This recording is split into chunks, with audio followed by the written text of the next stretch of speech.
So the overall gist of the game, let's start from scratch. You are Captain Nemo, and you are essentially going around completing adventures to make yourself, known throughout the area, throughout the world, and you are trying to, essentially, even though this is a single-player game and there is a bit of a storyline to it, you are trying to essentially get the most points at the end of the game. So the way you're going to do that, you're going to sail your ship around, go to the 13 seas. So there's 6 major seas and then 7 sub-seas, lesser seas. So as Captain Nemo, you're going to draw cards out of this adventure deck, the draw deck, and it's going to take you about 2 years in game. Okay, so there's, I believe, 31 cards in that deck, and that's the timer on the game, right? The game can end before you finish that, and the way it can end is if your Captain Nemo's sanity gets all the way down, if you lose all of your crew, if your sub gets blown up, if your notoriety passes this spot here, this is the instant loss for the particular scenario I'm playing, or if all of the seas are completely filled with ships. So these are hidden ships. We don't know what these are yet. Actually, that one doesn't belong. These are hidden ships, and when we go to attack them, we'll reveal what exactly they are. So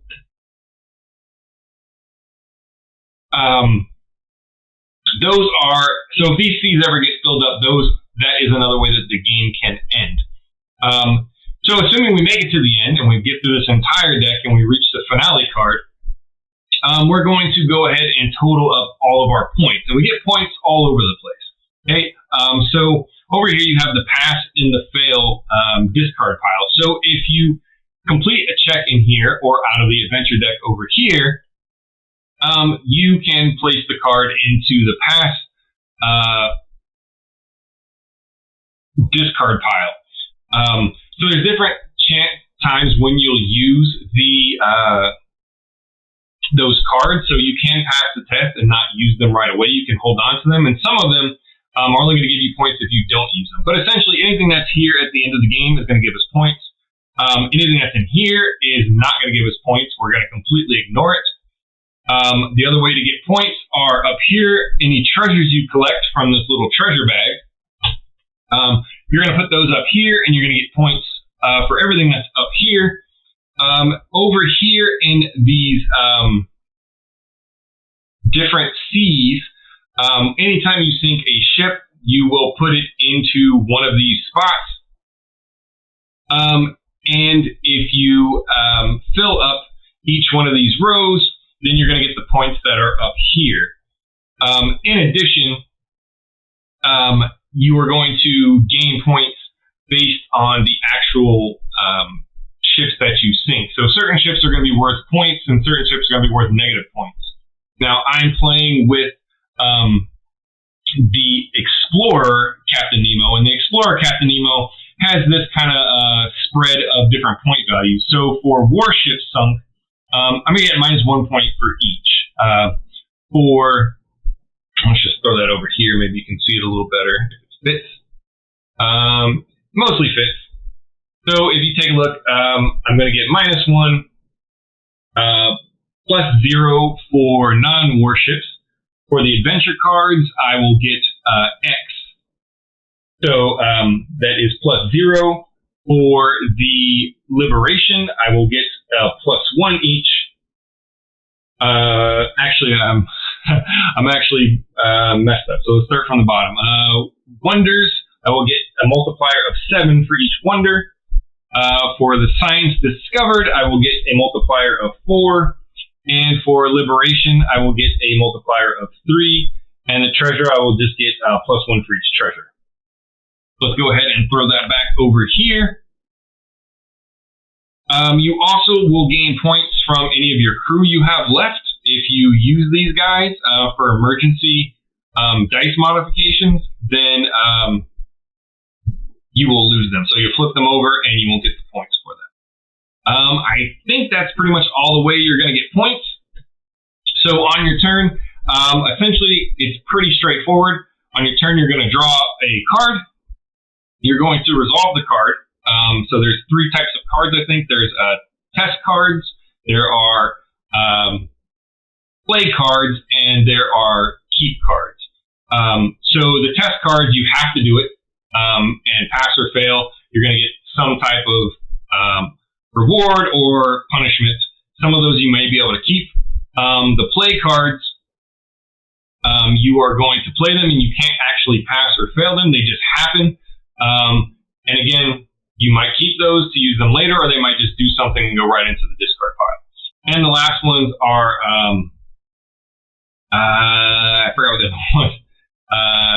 Pass, play, test, and I think there's one other card type in there, but I forgot what the one was. Maybe it's just a straight event card. And then this is a pre-constructed deck with a certain amount of cards put into each one, which is dictated by, I don't know if it's on the board. It's definitely in the rule book. It tells you how to stack the deck for each version of Captain Nemo you play. Okay. This deck here is just a random assortment of cards. I think there's like 40 cards in that deck, or maybe, I don't remember exactly how many cards, but this is a specific number of cards, just random. So there's all kinds of stuff in there. And then over here we have the upgrades.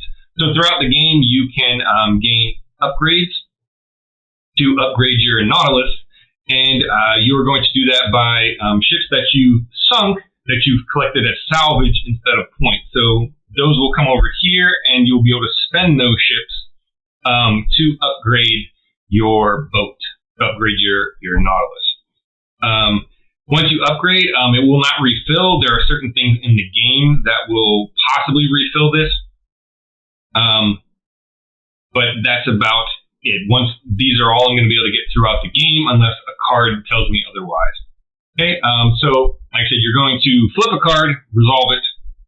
I'm going to roll these 2 dice. Whatever these 2 do, that's where you're going to put a ship. So you're going to take one of these ships, and you're going to put it in the number 2 space. So if you look here, there's a 1, there's a 2, 3, 4, 5. So you'd put a ship here, and you would put a ship in the 4 space. Okay, and if one of these were ever overflowed, you can then take the ship and place it into an adjacent sea. Okay. Once you do that, you're going to subtract the difference between these 2 dice, and that is how many action points you are going to get for the turn. So you start the game with 1 action point. So I would, if this was my roll for this turn, I would get an additional 2 action points, so I would have 3.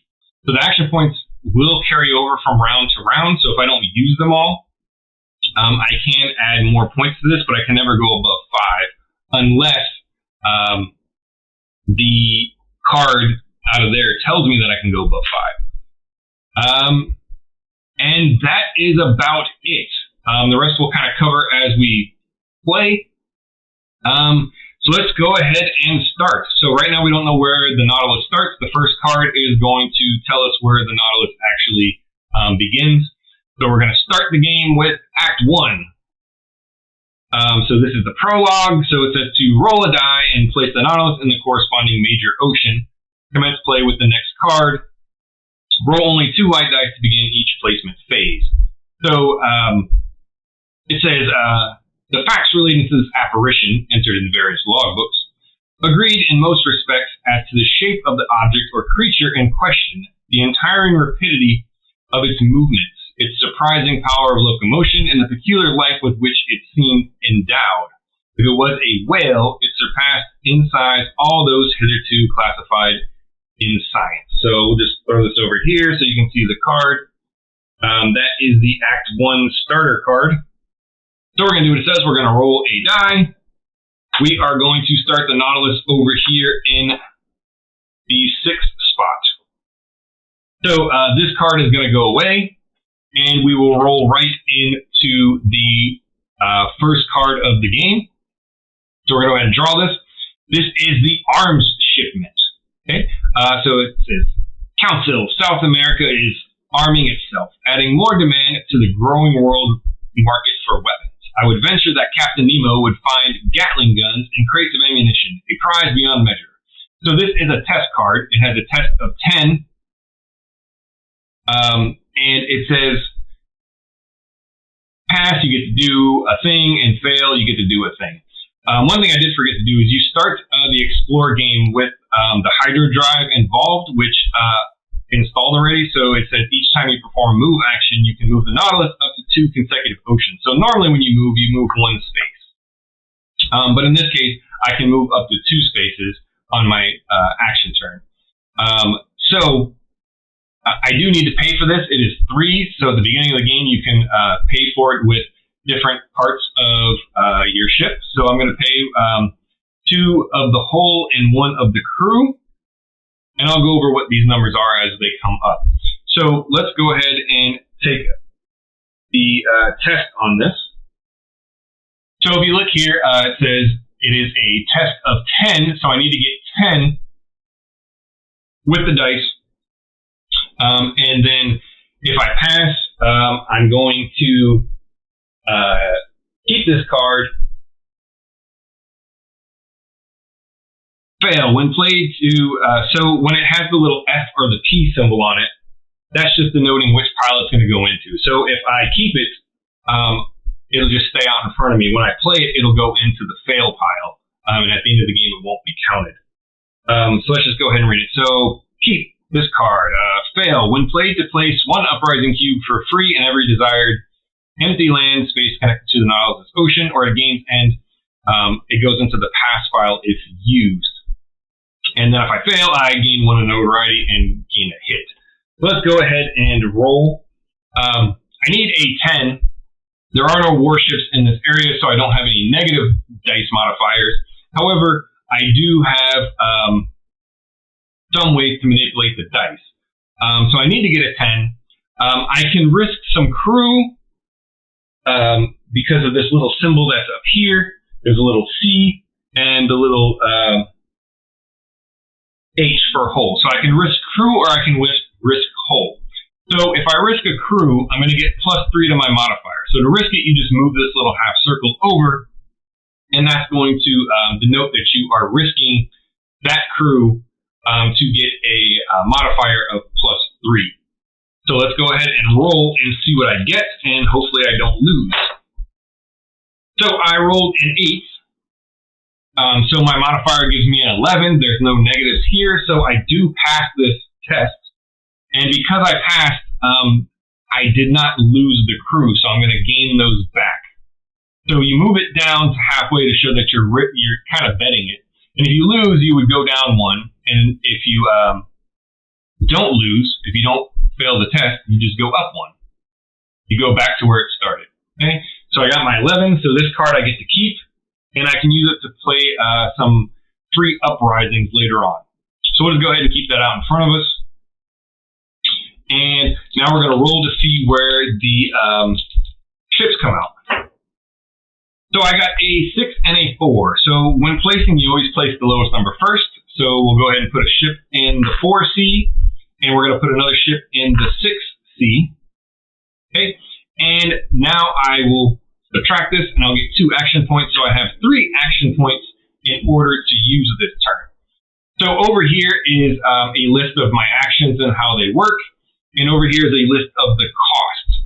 So let's see what we can do. We can do adventure, which means we will draw a deck from here, or a card from this deck.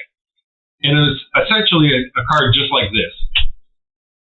We can choose to do it or not do it. If we don't do it, we just put it back on the bottom of the deck, and we don't get this treasure. If we do attempt it, even if we fail, we get the treasure. We get to draw a treasure out of here. However, over here it says if we search and we fail with a certain specific number, bad stuff's going to happen. And if we pass it with specific numbers, good stuff's going to happen. And the higher you get, the better it is. So that is the search. That is the adventure. The next action we can do is attack, so we can attack these boats. We're going to leave those alone for now. The next action we can do is incite. So incite causes an uprising here, and we'll get into that later if I choose to actually do any incite actions. We can move, so I can move to any connected sea. So here I can go to the Western Pacific, which is going to take me over here, or I can go to this Cape of Good Hope. And because I have the hydro, I can actually move 2 spaces. The next thing I can do is I can rest. So rest will regain me crew, assuming I pass the test. I can repair. Repair will fix my hull, assuming, again, I pass the test. I can refit. Refit is how you actually buy stuff over here. So again, you have to, number one, have enough points with boats here to buy anything, but then you also have to pass the test in order to actually buy it. So if you fail, you don't actually lose the ships that you are going to pay for. Only those get lost if you actually use them. They get spent. Okay. The last one is searching, which is what I was explaining over here. So searching allows me to search this area because it has a treasure. I can search here to try and find a treasure. So because I'm playing as the Explorer and I get a ton of extra bonus points for wonders and for treasures, it makes sense for me to search here as this particular captain, or this version of Captain Nemo. So to do a search action, it costs me just 1, and I will go ahead and pay the 1, and I will do a search. Now to do a search, I have a specific number, so let's just roll and see what I get. I'm going to go ahead and risk the crew again to get a modifier, so we can try to get some treasures here for sure. So I got a 10 plus my modifier of 3, takes me well above the 12. So that says Eureka, collect 2 treasures. So I did not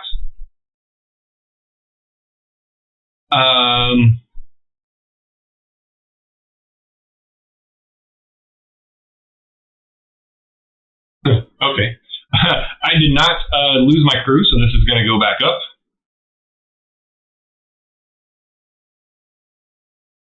And I will now remove this treasure from the spot, and I will go ahead and search in here, and I get to pull out 2 treasures. Okay, so let's just pull 2 out, and we'll go ahead and drop them and see what they are. So what we have is just a flat 2 points. Oh, that can't really be seen. A little too green. And I also have a retain, which is also worth 3 points. So the ones that are worth just points will just stick up here. The ones that say retain, I can hold this, and I can spend it to get 1 free advanced action or keep for 3 treasures at the end of the game. So we'll go ahead and keep this for now and see what we get.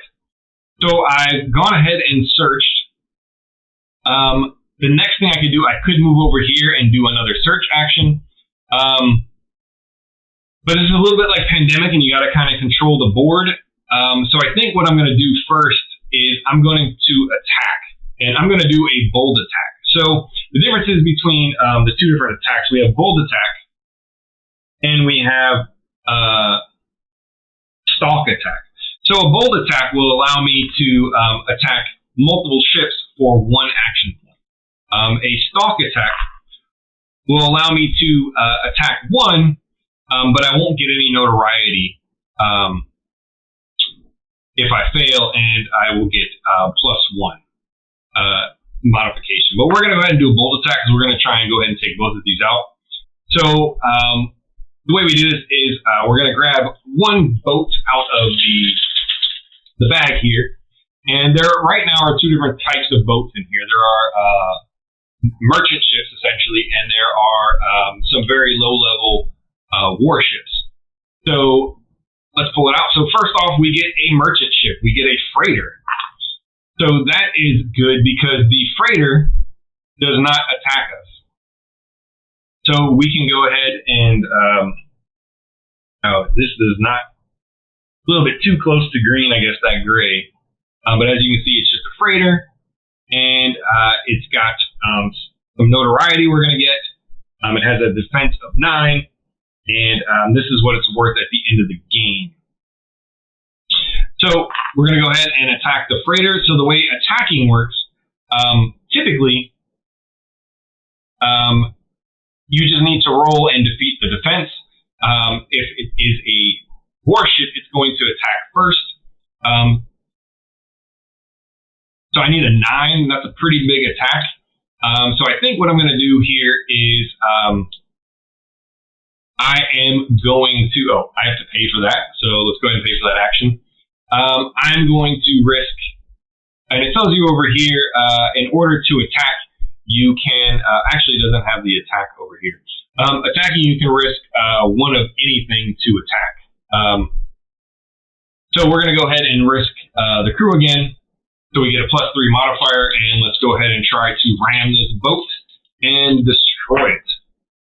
Ooh, so that's a 5, I get 3, so I got an 8. So I missed. That's going to cause me to get notoriety, even though I missed. And that ship's going to live to sail another day. And I'm pretty sure that because I missed, I don't think I can attack again, even though I did the bold attack. But just got to double check and see what happens.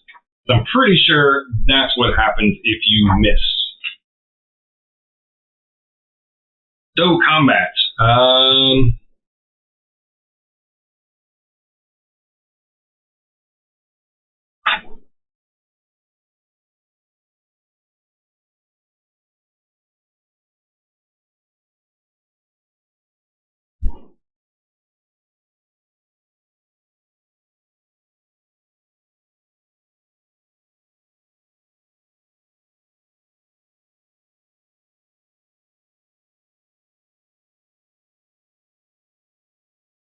I can attack again. I just lose my my thing that I risked, but I think we're just going to let that one go for now. And for my last action, I'm just going to go ahead and move over here so that I can try to search next turn. Okay. So that was the end of that round. So we just continue on and we move on to the next card. So this is Commerce Scarce, the Shipping and Mercantile Gazette, the Lloyd's List, the Packet Boat, and the Maritime and Colonial Review, all papers devoted to insurance companies which threatened to raise their rates of premium were unanimous on this point. Public opinion had been pronounced. So this is a play. There's not really anything to do. It says perform this many reactions. 4 NP if Nemo's motive is stern, or 2 and fail if Nemo's motive is honorable.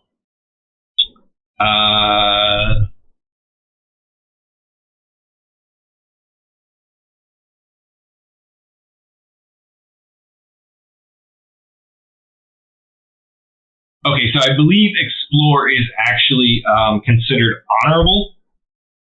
So, for each action, you must either gain 1 notoriety or flip any non-warship token if available to show its warship side.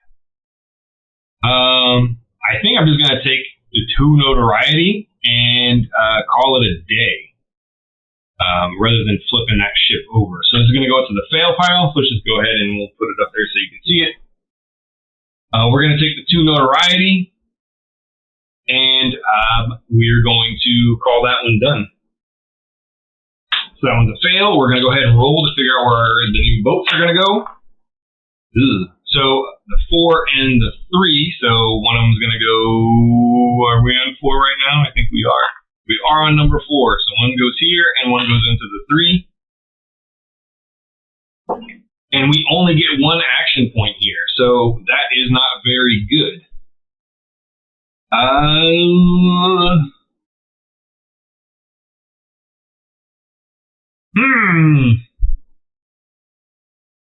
Yeah, I think we'll just go ahead and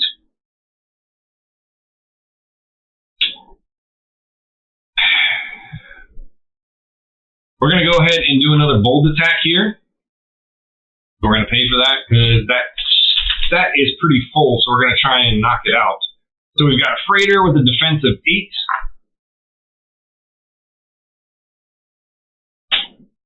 All right.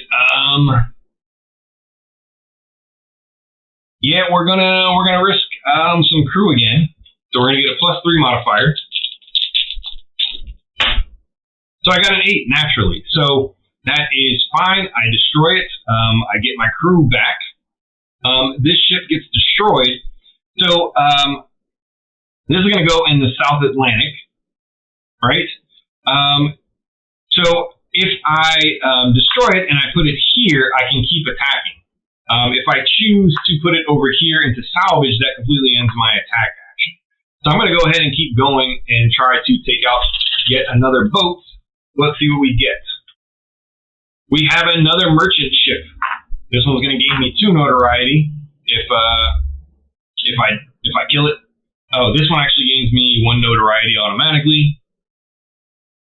Actually, we should be on. Yeah, there we go. And let's go ahead and risk the crew again. See if we can get another good roll here to try and take the chance out. Take a chance on the chance. So there we go. We got a 10, which again, we can take out this ship. We'll go ahead and put it in the South Atlantic, the next spot over. It is worth 2 notoriety, which is not the greatest. Because if we hit this notoriety spot, these ships are going to go in, and these are warships, so they're going to attack us. So they'll get mixed into this bag of ships. Do we want to go for one more? Kind of, sort of, because we want to get some salvage. Let's see. Maybe we won't get a warship. Okay, we got the Z-Land. So we're going to go ahead and throw him out there. We're going to attempt another bold attack. I do get the 1 notoriety for the extra bold attack I did, and I'm going to add another one for this. So maybe I shouldn't have done it, but it's fine. Let's go ahead and let's just risk Nemo this time. We'll risk some Nemo's sanity, and we'll try to get a better high roll so we sink this boat.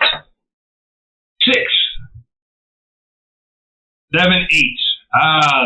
That's not good.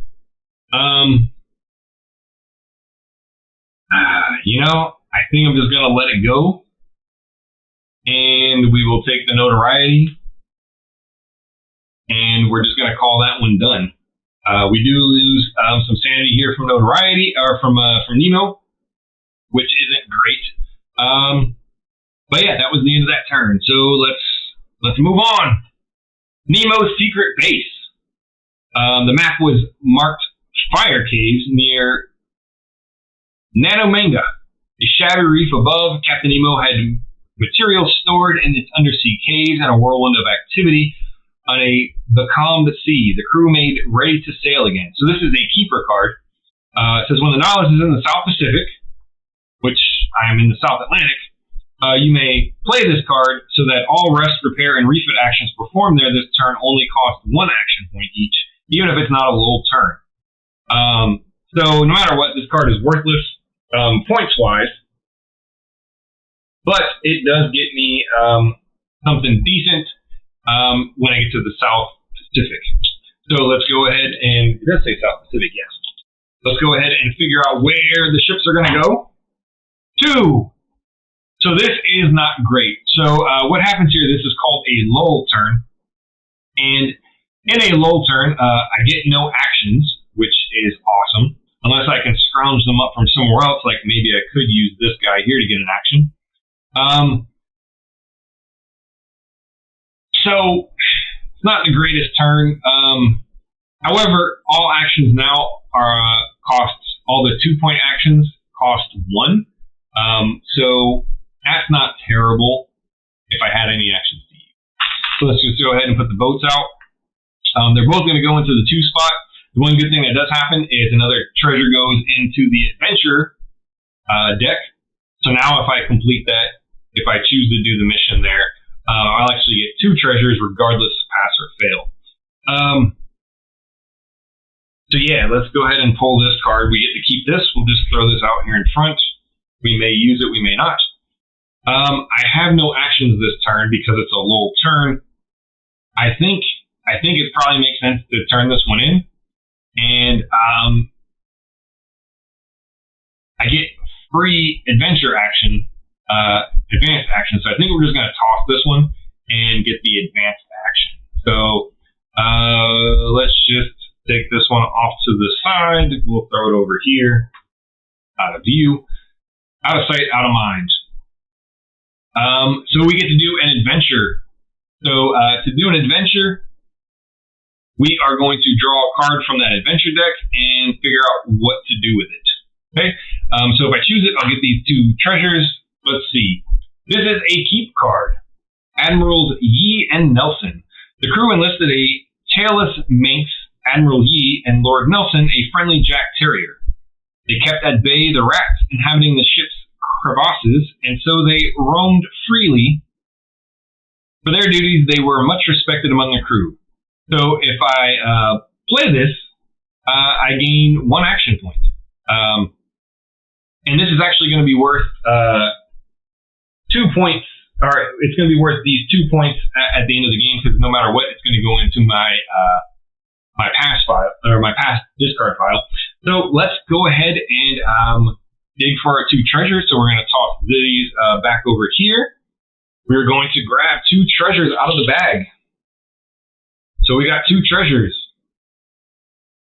And we're going to go ahead and keep this. We might actually use it this turn. So we just got a standard 2 points.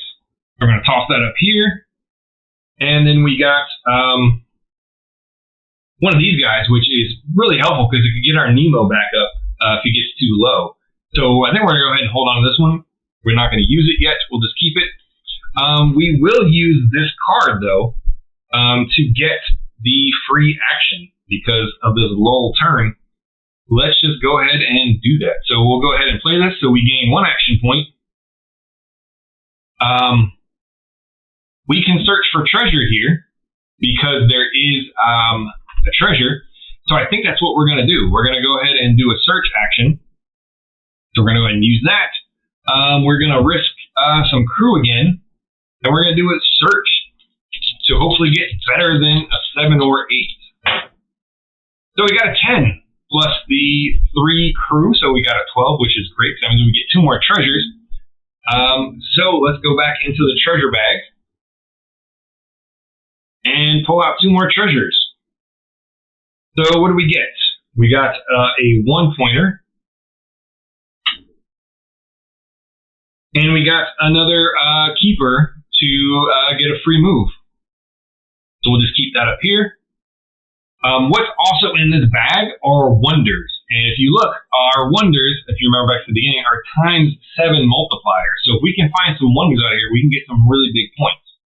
I'm all out of action points again. So that is the end of the round. Let's move on. The Coxswain. Mr. Yabakumi was an Ashanti the captain rescued from a Danish slaver. His sensitive fingertips could feel the ship's maneuvers as if he and the Nautilus were one. On his long turns at the wheel, he would quietly sing to a Fury, his name for the Nautilus.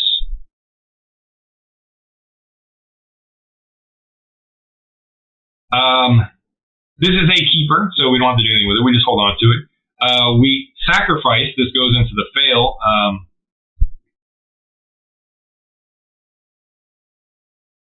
To ignore it and fail any just drawn regular adventure. Or it's worth, at the game's end, it'll go into the pass file, so we'll probably just hold on to that. But if we get something really terrible that we don't think we can do, we might just want to fail it just because. So yeah, let's just go ahead and hold on to this. We'll just add this to our spot over here. And now we need to place some ships out. So we got a 5 and a 2. So more ships are going to go to the 5 and the 2 spots. So one here and one at the 2. I need to start really. Oh, this treasure's gone. I forgot. I really need to pay attention to all of these boats that are popping up because there are lots of them. If this fills up, that's game over. So I got to start controlling the seas a little bit better. I need to probably focus on my notoriety too. It's starting to get a little bit high for my taste this early in the game. So I might do some incite actions to try and get that down. But for now, 5 and the 2, we place the ships. We're going to get 3 action points this turn, which is great. I think for 1, we're going to go ahead and move. And because of our hydro drive, we just get to move 2. So we're going to go ahead and move over here. And before we get going, let's go ahead and waste another action to do a search here. There is a treasure out, and treasures are good. We're going to risk the crew again, or crew, and we are going to try and get some treasure. We got a 7 plus 3 gives us a 10, which is not bad. We get 1 treasure, but we also don't get any notoriety for it, and we pass, so we keep that. So we're going to go ahead and grab 1 treasure out of the bag. And this just is worth no points, so it's just discard it and draw 2 treasure tokens. So let's just go ahead and toss that out right now to get 2 treasure tokens. We're really looking for those wonders. The wonders are what will get us some really big points. Oh, and we got 1. So this one's just 3 points at the end of the game. And this one is the Lost City of Dwarka, and it's green, so it may not show up. Yeah, it's not going to show up. But as you can see, it's worth 1 point, and our multiplier is 7, so this is actually worth 7 points. And we're just going to go ahead and hold it. We'll keep it in a separate area. I think there's 7 wonders in there, but I'm not 100% sure. That was 1 action. The treasure is gone. That was actually a pretty good dive there. We need to clear this sea out. So let's go ahead and do a bold attack on this first boat. Let's see what we get. Draw a boat out of here. Oh, we got a warship. This is the Huskar. It's an ironclad, so if we take a look at this one. If you look up in the corner there, that 7 is its attack. And then it has a 10 defense. It's worth 2 points to us, but actual warships are worth -1 to us, which is not great. And it's going to gain us notoriety for attacking it. So, I think we need to risk the crew again in order to attack this guy and try to sink it. However, it's going to attack us first. And the way it attacks us first is the first thing it's going to do is roll against us. So we're going to roll these guys. We don't get to actually add any dice modifiers, but there's no other warships there, so we don't get a minus modifier. So it's going to roll. And then, depending on what we roll, will determine how much damage it does to us. So typically, it's either going to hit us or it's going to miss us. And then we roll to figure out where the damage is going to go. If we roll Snake Eyes, which Snake Eyes in this game, so we roll 2 1s. That's the worst thing. That's an automatic failure, and in that case, it's going to get multiple hits on us, which is terrible. So we don't want that, but there's nothing we can do to affect this roll. So we just got to hope we don't roll 2 1s. So we rolled a 3. So this game is a little bit weird. If it rolls lower than its attack strength, then it's going to hit us. If it rolls above it, then it's a miss. So in this case, it is a hit. So we're going to take 1 hit. And we need to figure out where we are going to hit. So we're going to roll 1 die. a 3. So we are going to take we got our crew back because we passed. We are going to take 1 crew hit, which means we're going to go down to here. So now if you notice, we're actually out of point range for the crew. So at the end of the game, we will not get any crew. So now we can attack it and try to sink it. It is a 10. I don't really want to risk. I guess crew is probably the best thing to risk right now. So we'll go ahead and risk 2 crew, or get a +2 on our roll, and try to take this boat out. We need to beat a 10, which is a big roll.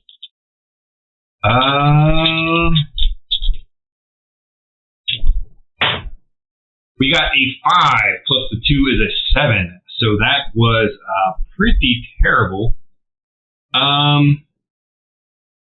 I can't even use any of these things over here to get us anything. So, yeah, that's pretty bad. Dang, that's a bad roll.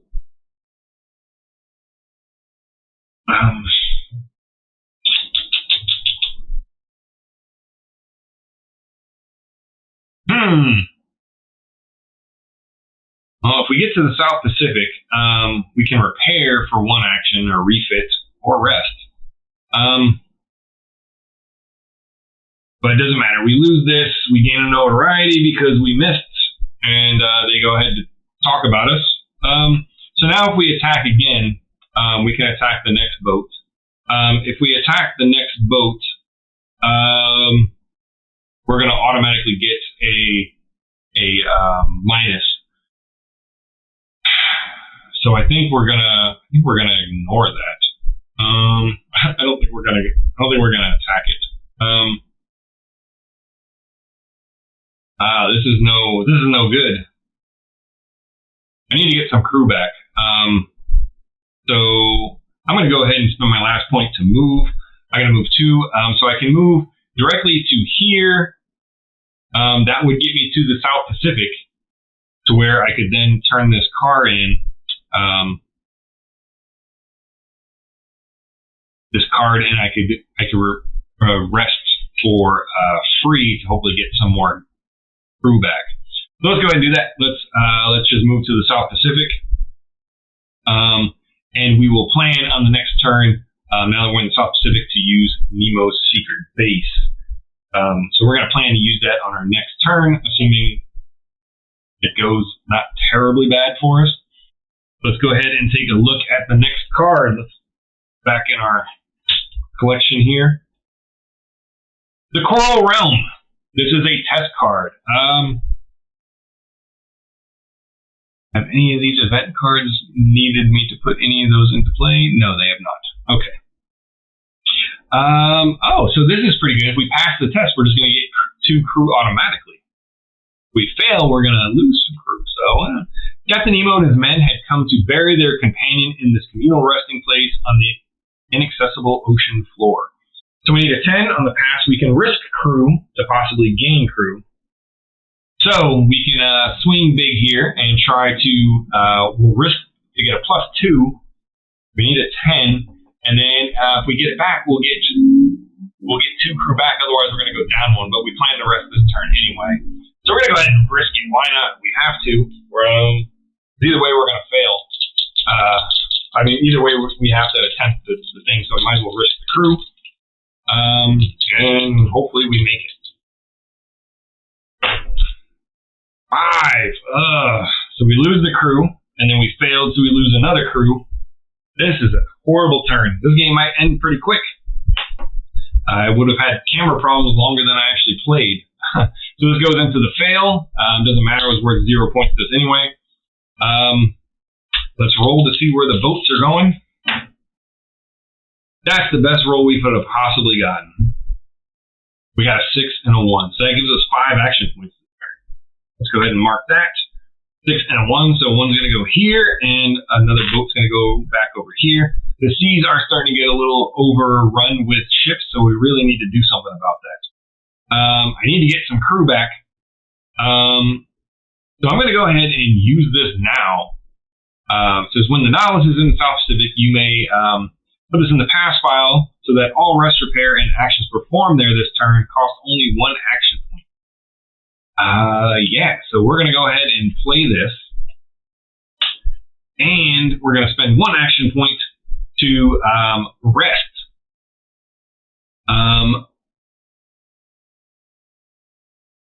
So I can exert either Nemo or the Hull to try and pass this test. Let's do it. Let's risk Nemo. Come on, Nemo. And what we're looking for here is a 9 to 12. What we're looking for. 4. Geez, we are getting wrecked. So, battle drill, no effect. So nothing bad happens. So we got a 4, we got a 6. We almost got to gaining our crew. We failed though, so we do lose Nemo. This is just terrible. Let's rest again. We gotta try. I don't want to risk any more Nemo though. I honestly don't know how to get Nemo points back. I think the only way you can get them back is through adventuring.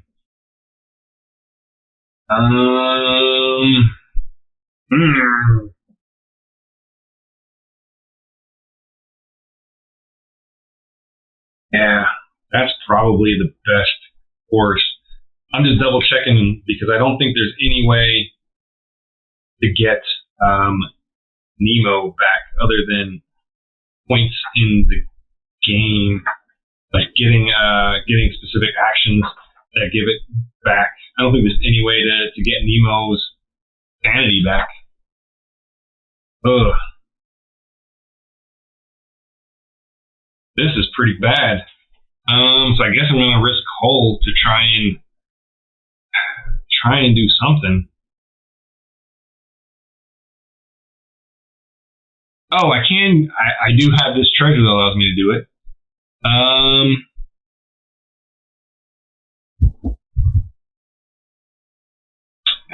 Man, all right. Let's go ahead and we're gonna risk a Hull. That +1. We are rolling really terrible. I am not doing good tonight. Let's go. And jeez. So 4. That's no bueno.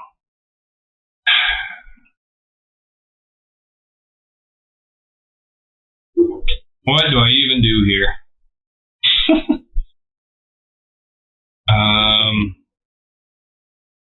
This is going to be a short game.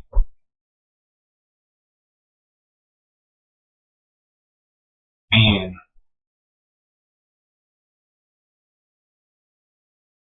We got to get some crew back. Let's go again. All right, there, finally. So we got an 11, which gets us 1 crew. We don't lose that. Geez, this turn has been terrible. Let's do it one more time and try to get some more crew back. A 12, there we go. So that gets us actually 2 crew.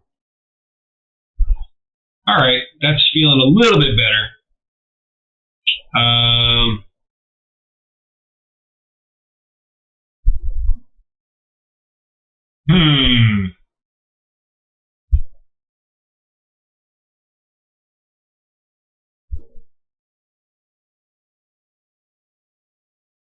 Jeez. That notoriety is getting close to putting those other ships in.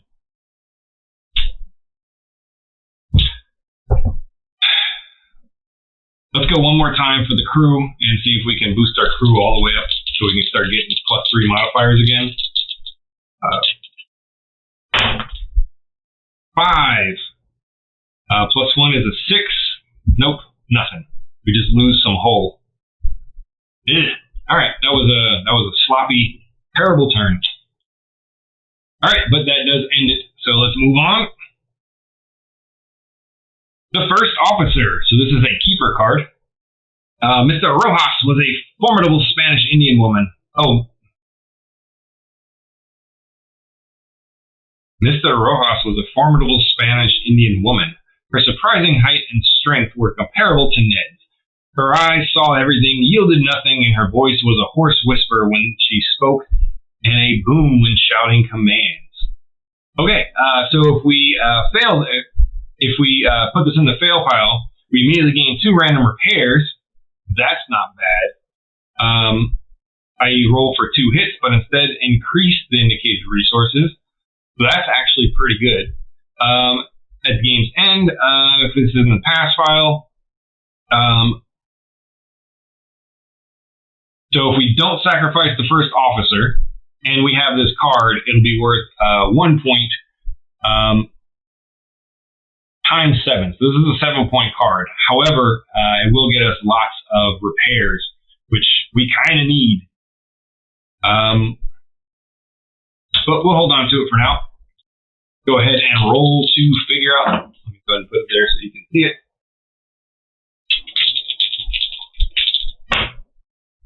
We got an 11, so a 5, so nothing can go there, or the 6, but one can go here and one can go there.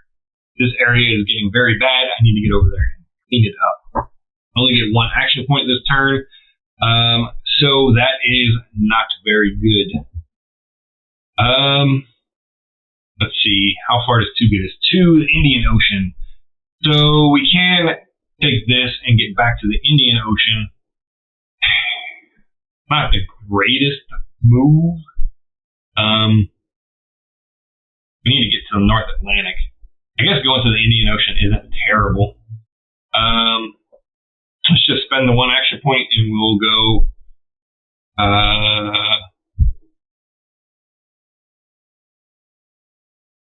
I guess we don't need to go to the Indian Ocean. We can go here. Actually, we can go to here from South Pacific. We can go to the Eastern Pacific, and from the Eastern Pacific, we can go to. Actually, we'll go to the Central Pacific, and then we'll go to the Pacific Coast because we can take this boat out maybe on the next turn. That's it. We only got 1 action point this turn. So now we're moving along. Act 2. Let's get rid of this card. Let's keep it. But we're probably going to use that here.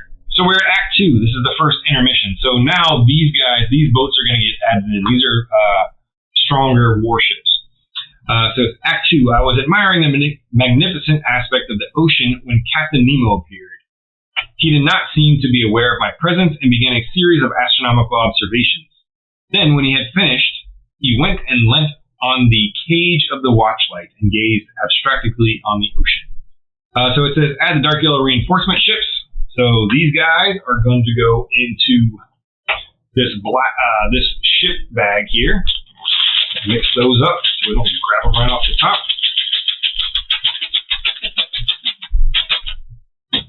Roll 2 white dice and 1 black die to begin each placement phase. So now we're going to grab this black die and it's going to get mixed in. So this one just says, grab the next card. And to move on. So not much here with this card, just gives us a little bit of the storyline. So this is just going to go into the pass pile. And we're on to the next card. So this is a test. A runaway reef. The year 1866 was marked by a bizarre development. An unexplained and inexplicable phenomenon that surely no one has forgotten. So this is a test. If we pass it, we get -2 notoriety. If we fail it, we get +4 notoriety. Whoa, this is bad. This is very bad.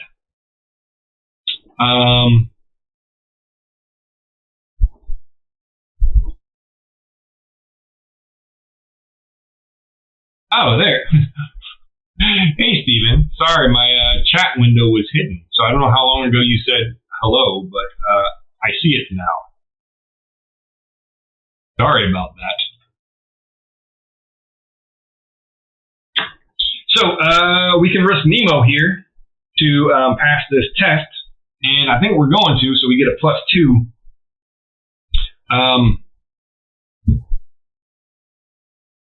I don't think we rolled a black die with this now, but I'm not 100% sure. So we gotta check what we do with the black die, because the black die is, I forgot exactly how the black die works. I know you use it for placement.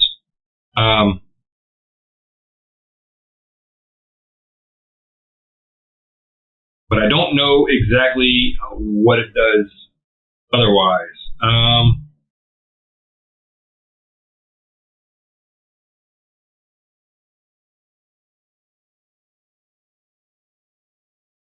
Belongs to 2 and gives a black and a third white die. Plus 1 additional black die can Riley. Okay.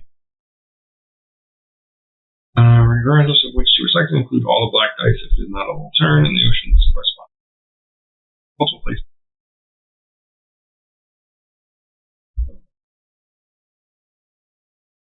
Yeah. So I think I need to now start placing ships with the black die. That's not good. We're gonna put out 3 ships a turn? Ugh, this is terrible.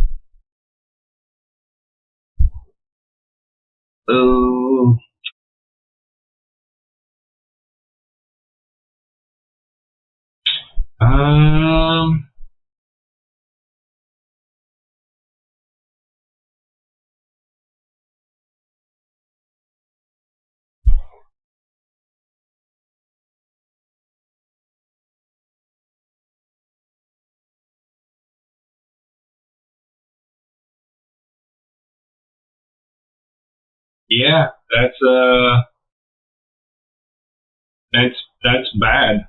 We start putting ships out with the black die. That sounds terrible. Yeah, we gotta start sinking some boats. All right. So let's go ahead and try to pass this. We're gonna use this guy. So we're gonna use that for the placement. So we don't have to roll it right now. Hopefully we can pass this. We need a 7. We have no warships with us, so we're good. 3, 4, 5. Great. We're going to lose this pretty quick, guys. So we fail and get +4 notoriety. 1, 2, 3, and 4. That's sweet. So now these ships, all these steam cruisers, which are even worse than the ones that we put in, they're going to go in the bag. So we're working pretty well here. This is worst possible outcome. And Captain Nemo is almost insane. So we're probably going to start cashing these things in just to keep them alive. Act 2 is starting to get a little bit more difficult. So we're going to roll these guys, figure out where stuff goes. 6, 3, and 2. 2, so that's full, so we'll put it over here into the central. 6, again, it's full, so we have to go inside adjacent ocean. We just keep going down the line, we'll put it there. And a 3, the 3 is also full. So we can put it here. Started off strong, and now we are getting wrecked. We get 3 action points this turn. And I think immediately we need to gain 1 Nemo or keep. Our Nemo is getting. Oh, you know what? He starts rolling better when he gets lower. So we'll hold on to that.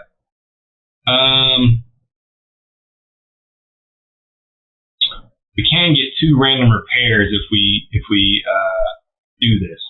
Let's just do this now because we need some extra stuff. So we're going to fail that. We're going to roll a die to figure out where we get the random repair. 1, great, the one I didn't want. And 2, 6, that's great. That gives us 1 more hole. All right, so we've got our 3 action points. We put the guys out. Our notoriety is if we get to 44, we automatically lose. Or we're not quite halfway there, but we're doing bad over here. I think I need to move and start attacking. I need to clear this area out. So let's go ahead and move. We'll move the Nautilus Here, we cannot move along these dotted lines. Those are for placement only. And certain things come out that you can use them. We can also incite to bring that notoriety down. So I'm not really worried about notoriety. I am worried about the C's only having 1, 2, 3, 4 spaces before we lose. So now we're going to go ahead and attack. We're going to do a bold attack on this first boat and pray that it is a merchant ship so that we don't get blown up somewhere. Yay! It's one of the new ones that we just put in. The Ironclad. So it is a 7 attack and a 10 defense. Awesome. So we need to roll greater than a 7, and the way we've been rolling, we're probably just going to get hit here. 9. Nice, he missed. I think we can go ahead and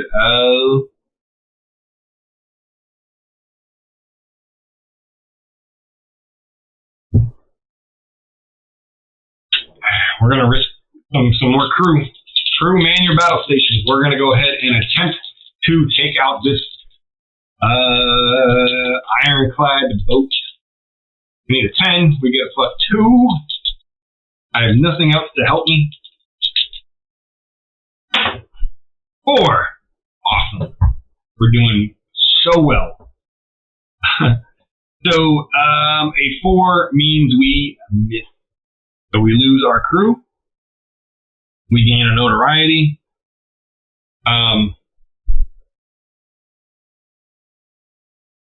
We kind of need to keep attacking, though. We really need to keep attacking. And I can start inciting to bring the notoriety down, but I'm running out of stuff to wager to get bonuses to my stuff.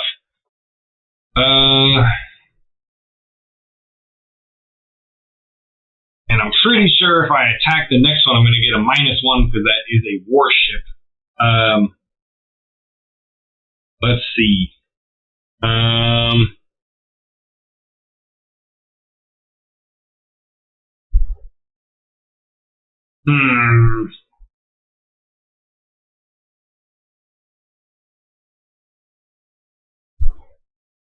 I think we just need to attack it again. That's probably the best bet.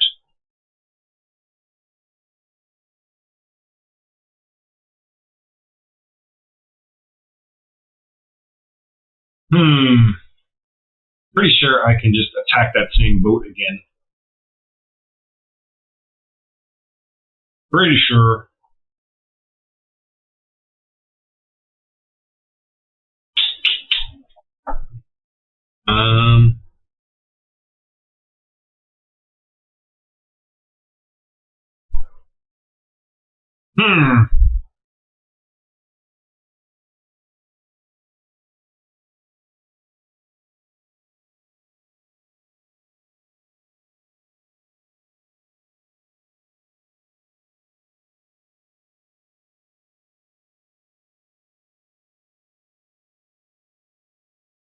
No. Nope. I have to just roll another attack if I want to attack it again. Let's spend another point and we'll risk Nemo this time. No, we'll risk Nemo because we can get Nemo back.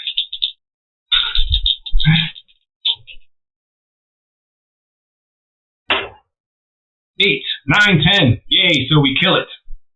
Success. We're going to go ahead and take this as tonnage. This is in the North Atlantic, so we will get some points there. We gain 1 notoriety. We move on to the next bold. Let's hope for a merchant ship. Please. Something easy. Oh, great. It's the Abraham Lincoln Frigate. So 6 attack, 9 defense. Let's try to kill it. So he's going to attack us first. He needs to roll higher than a 6. Nice. So we survive. We don't take any damage. Let's risk Nemo. We can get down and lower. We can get some bigger gains. So we just need to beat a 9 this time. A 9 and we're good. 11, 12, perfect.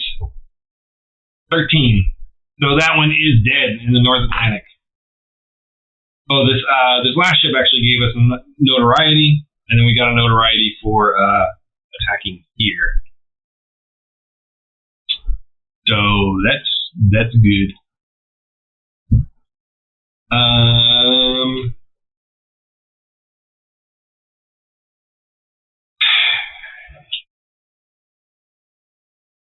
Might as well go for it. We gotta clear these seas out. We're getting a ton of notoriety, but oh, good, a merchant ship. This gives us 2 notoriety. But let's take a look at them. 8 defense. It's not going to attack us, which is great. We actually didn't lose Nemo, so we'll go ahead and risk him again. So we need an 8 to defeat him. We got an 8. Perfect. So we gain 2 notoriety for that.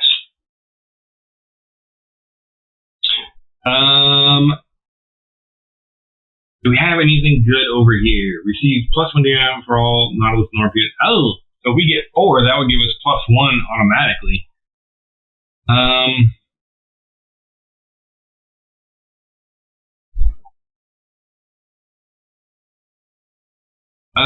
That's good. We're going to go ahead and keep this one as salvage. So, keeping this as salvage, we can use it as a point to buy.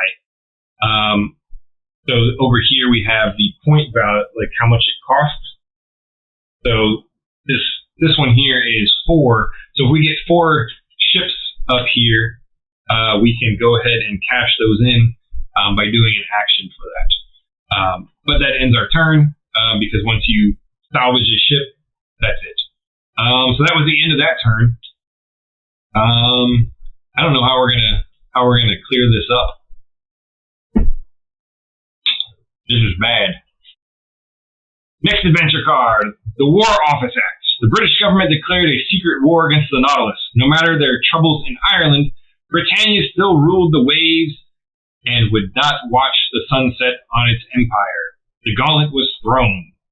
A gauntlet was thrown down. So this is a play card, so all I can do is play it and do what it says. So it says, gain 1 notoriety and keep this card as a reminder. For the rest of this game, all British ship tokens entering play automatically do so, showing their purple or gray sides, even if this gray side of a white British ship is not British. That's great. So, any of the British ships, so we'll take a look at this one. So, this ship is British, and it's got a white side, so when it enters, it'll actually come in on its purple side, or its gray side, and that will make it an actual warship, and it'll get to attack us. Even if it's not British on the other side. So, that's great. It's just there for the rest of the game. Perfect. This is a great, perfect card. So now we roll our 3 dice. 6, 3, and 4. So let's see.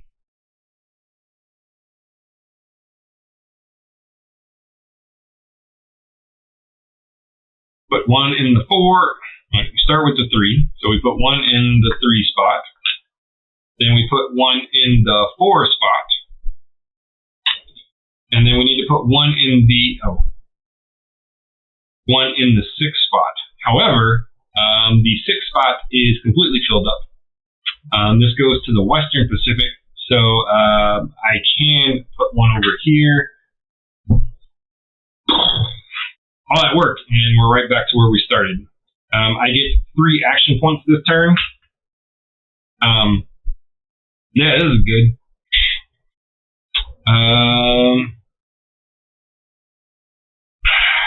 So it says, with the arm shipment, when keep this card. Fail when played to place 1 uprising cube for free in every desired empty land space connected to the Nautilus's ocean. So every space connected to the Nautilus's ocean. So I can put one. This isn't the best place to put it.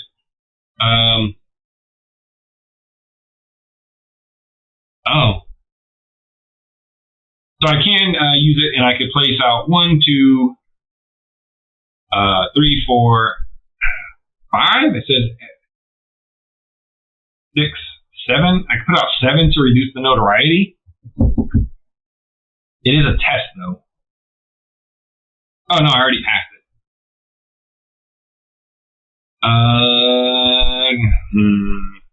That would reduce my notoriety down, which I kind of need to do. Place to place one uprising cube for free in every desired empty land space connected to the Nautilus's ocean. Oh, no, I can't place that many connected to the Nautilus's ocean, so I could place out 2. That's no bueno. Terrible. Terrible, terrible, terrible. I need to go to 5. Let's go ahead and use this for a free move to get us over here into the European Sea.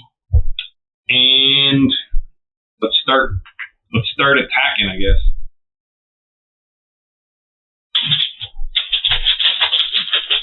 No British ships. Hopefully. The French ship. Sweet.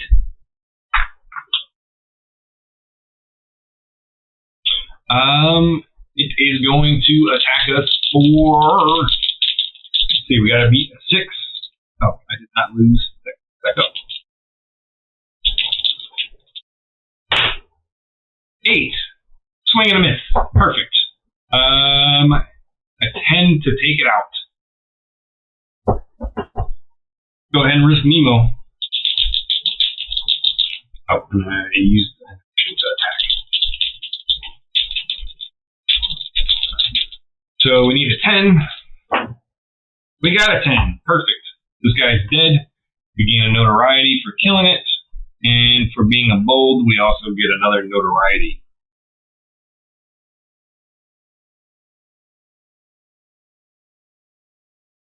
I really want that extra thing.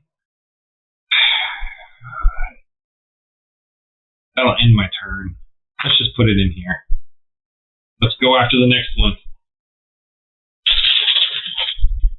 See what we get.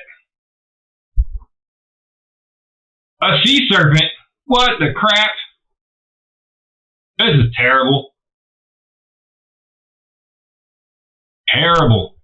So we got a sea serpent. He's going to come out and wreck us because he's definitely going to hit us. Because he's got 10. I didn't even know that was in there. Garbage.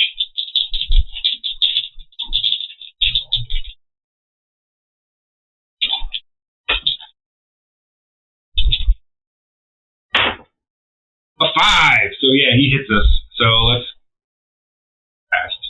Go ahead and roll to see where he actually hits us. 6. So of course he hits our hole. Sweet. And we need an 11 to beat him.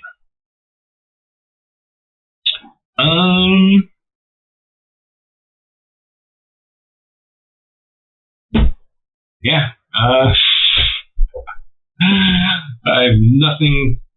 +1 DRM after roll. If I use Ned, I can use Professor to get +2. I might have to use one of these guys.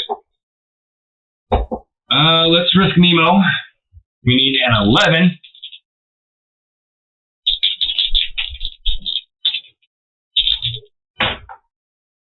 We got it. 10 plus Nemo's, so 12. We just took out a sea serpent.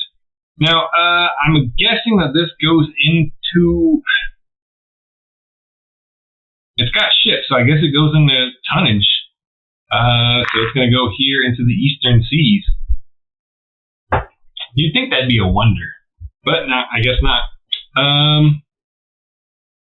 Do I gain notoriety for attacking a sea serpent? Like, I don't think so. I don't know. We're going to move it up just because we have to. Let's get the next one out. Try to clear some of these seas up.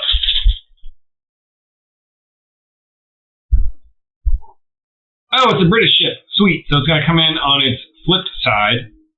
So this is the Normandy. It's an armored frigate. So yeah, it's going to try to kill us. All right, 6. So it's a low number, so it might miss us. But we've been rolling like crap, so who knows? 10, perfect, a miss. Go ahead and risk Nemo to try and take out the Normandy. 10, perfect. So we get 1 notoriety for the bold attack and 1 notoriety for the actual boat. I think we're good here. We're gonna punish this, or we're gonna salvage it so that it's worth some points over here to buy something. And I should be down to 1 action point now, I think.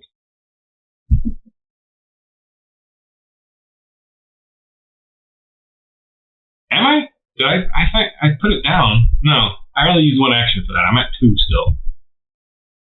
So let's just go ahead and do some searching and see if we can get a treasure, maybe help us out.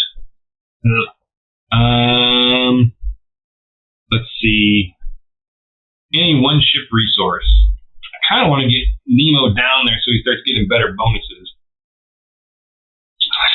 Let's go diving. 6, 7 plus his 2 is a 9, so that gets us 1 treasure. Treasure goes away.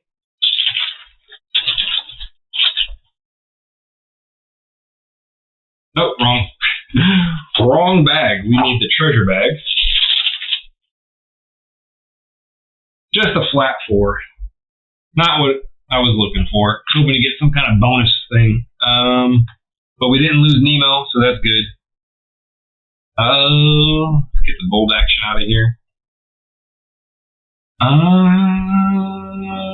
Jeez.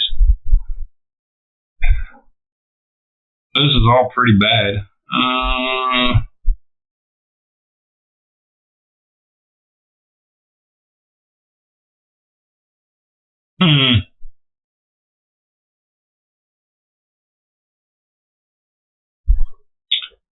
I think we're just gonna move.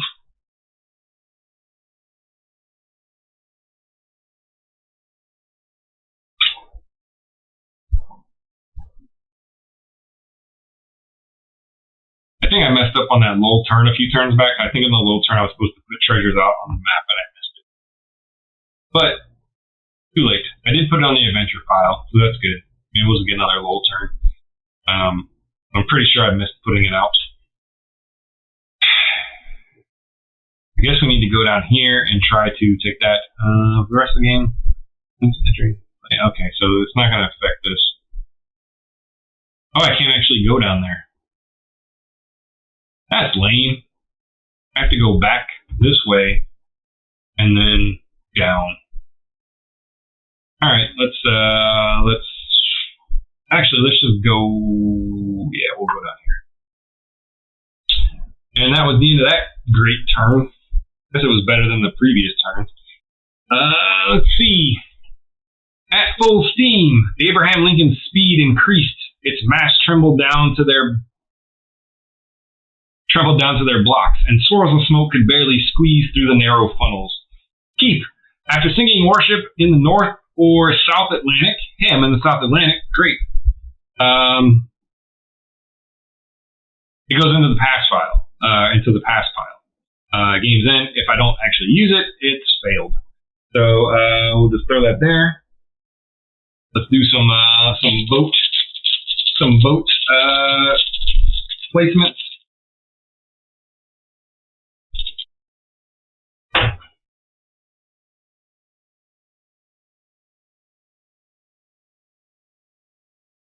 Six, 2, and a 6. That seems really bad. And I'm pretty sure it just keeps spilling out, but maybe I'm wrong. Maybe I'm wrong on the placement. Let's double check because spread out. Place hidden ship in an empty ocean space and adjacent if an area available. Note the dotted line connecting some oceans. Okay, so I can go up here.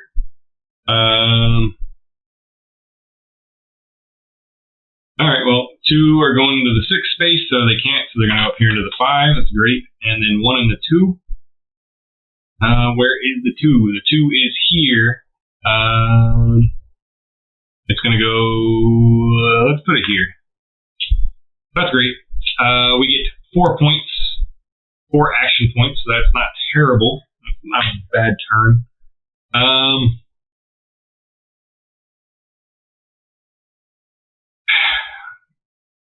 I feel like I'm doing something wrong with these placements, but it does say once you get the black one, you start placing multiple ships.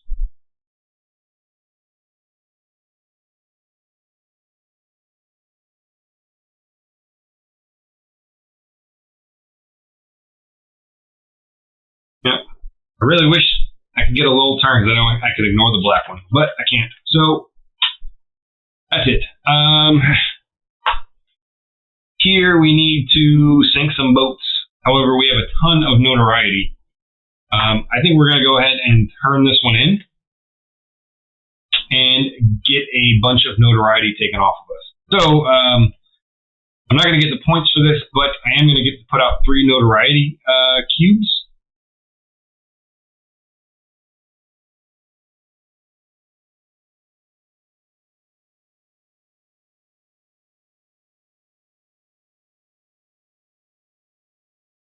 I'm not quite sure how the insight works on this. I get to place 1 cube for free in every desired empty land.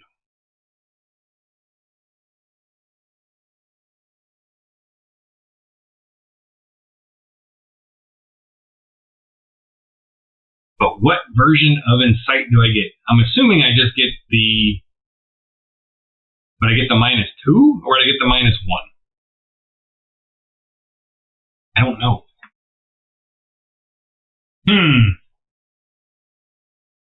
What say you, Steven? Are you still there?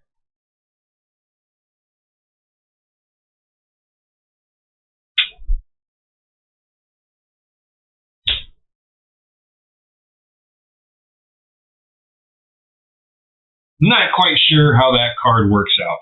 Because there's 3 different passes for an insight. You get apathy, which is no effect. Uprising, I place 1 cube and I get -1 notoriety. In revolt, I get to place 1 cube and -2 notoriety. Considering it's free, would I get 1 or would I get 2? Because I'm about, that's a big swing. I'm gonna go with 2 because this game's kicking my butt. So we get to put in every 1 land that this is connected to, so that's 3. So we're going to go ahead and put -2 for each of those, so we're going to lose 6. So we're currently at 25. We're going to go back down to 19, and we're going to lose that card. So we won't get points, but it's going to keep us alive a little bit longer. Maybe. And I guess we're going to go ahead and start attacking stuff. So let's start with this boat here. It is a non-warship, so we just get to make an attack on it. What do I want to risk? We'll risk a Nemo.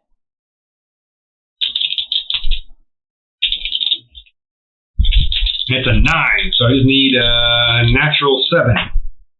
Natural 6. Perfect. I think we're going to cash in. Oh no! I knocked a bunch of stuff out. I think we're going to get rid of... We're going to gain notoriety if we get rid of Ned. But we're going to gain +1 DRM to get us that pass. But we're going to gain a notoriety. So we're going to go ahead and do that. We're going to get 1 notoriety. We're going to gain +1, so this will go up to 7. And then we get the +2 from Nemo.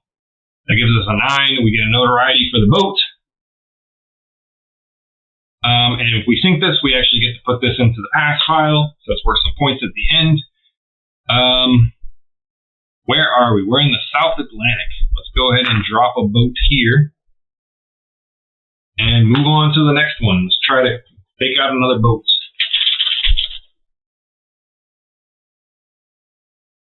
Great. It is a British merchant ship, the Mail. So we're going to flip it over, and instead it is going to now be the armored frigate, the Warrior. 6 damage, or 6 attack, so he probably won't be able to hit us unless we keep rolling terrible, like I've been doing all night. Oh, I did not lose my Nemo. I did use an attack. 7. Yay! Let's roll to see where we take damage. 1. Nemo. Perfect. We're going to use Nemo now. We're going to get the notoriety for the bold attack. We are going to try to take this guy out. We get a +3 now because of Nemo. 4. +3 is a 4 + 3 is a 7. That is enough. No, it's not enough. Lame. Alright, well, that was a terrible, terrible strategy. It is a warship, so now if we attack, we'll get negative points. Let's just get the hell out of Dodge. Use 1, and we'll move over here to the Indian Ocean. And we'll go ahead and attack again. And we'll attack this freighter. Did lose a Nemo on that one. Great. Get +1. I do a Stalk Attack.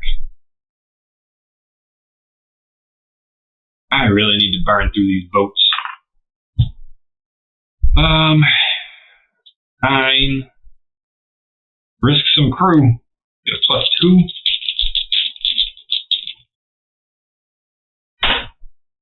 5, 6, 7.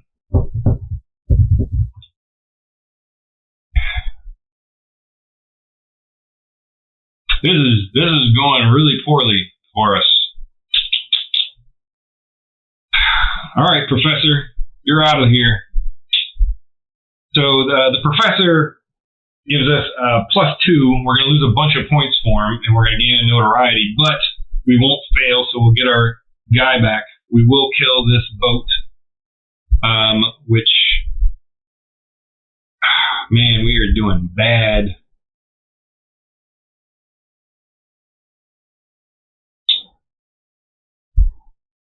We are doing bad. I can't get any low rolls to get more treasures out, so.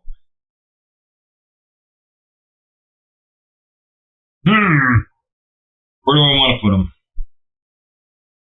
Let's put them here. Maybe we can get some points. So we take a notoriety for that.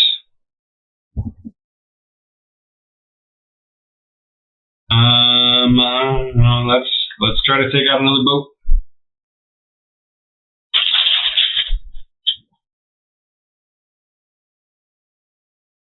The Giuseppe Garibaldi, an Italian frigate. 6 attack, 9 defense.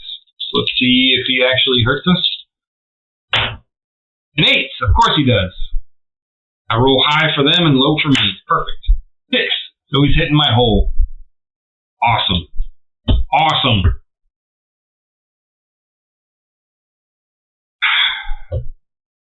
Still the thing to get Nemo back. Let's just risk some crew. 9.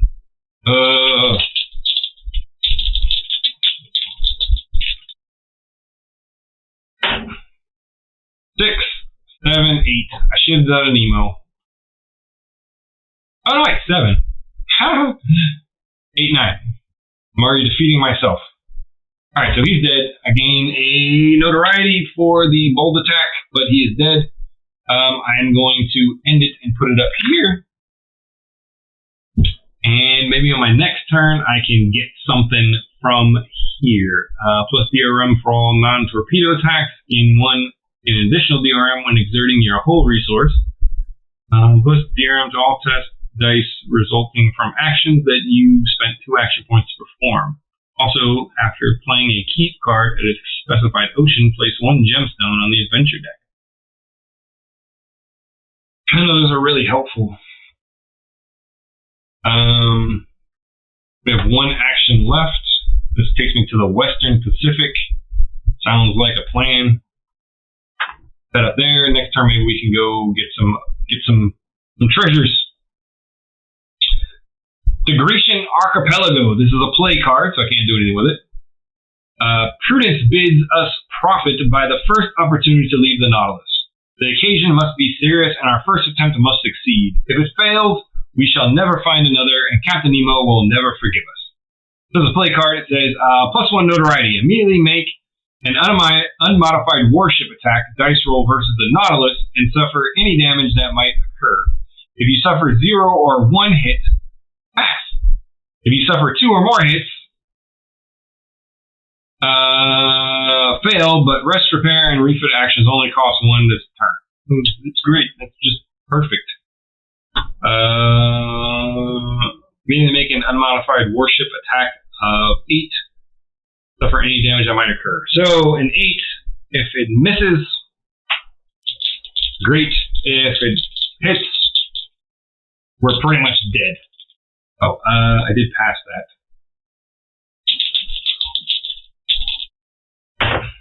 A 9, of course. So now we get to roll for damage. 6, great. My hole is going. Suffered 2 more. Oh, well, I only suffered 1 hit, so that's not terrible. So I still pass. Garbage. Come on, give me a lull turn so I can get some treasures back out. Dang, I keep rolling doubles on the non-white ones.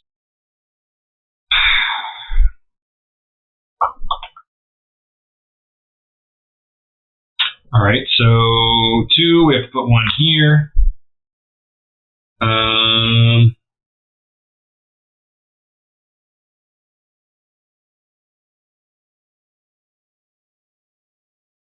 So because this is filled and I have no place to put it, I'm actually supposed to reveal a ship in the number 2 ocean and place it out there somewhere. So great, it's one of the blue ones. The 9-9, so you can batter me. This is the USS Idaho. Great. Gonna get attacked by a potato. Great. Let's put it out there. And the number 4. So we did free up a space there, so awesome. We get 2 action points this turn. 2 action points to do what? I probably need to fix my hole.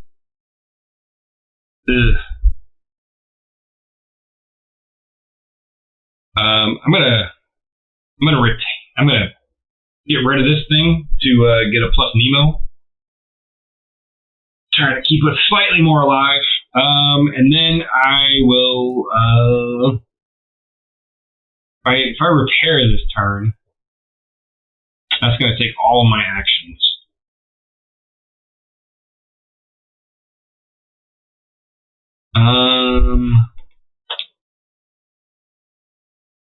But I could gain 2 hull back. I'm starting to really get... Let's go ahead and do it. This is terrible. Plus 3.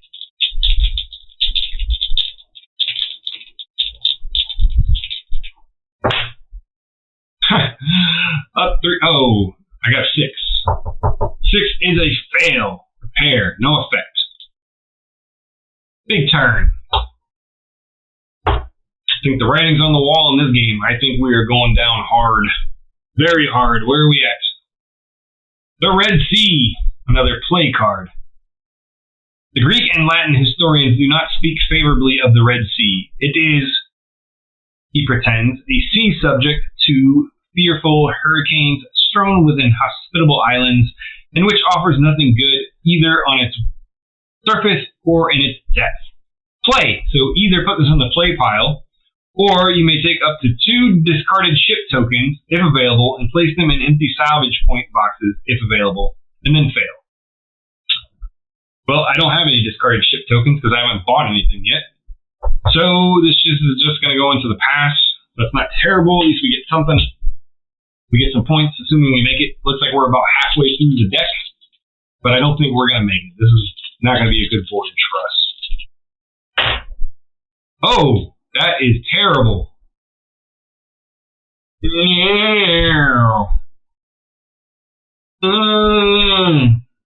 That's a lull turn. But I think a lull turn with Snake Eyes is like the worst. I don't know what happens when you roll Snake Eyes on the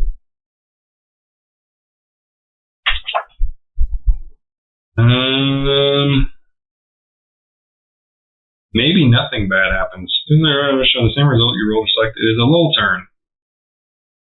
The Snake Eyes is bad. But it doesn't look like Snake Eyes on the placement phase is bad like doing a test. Yeah. So not super terrible.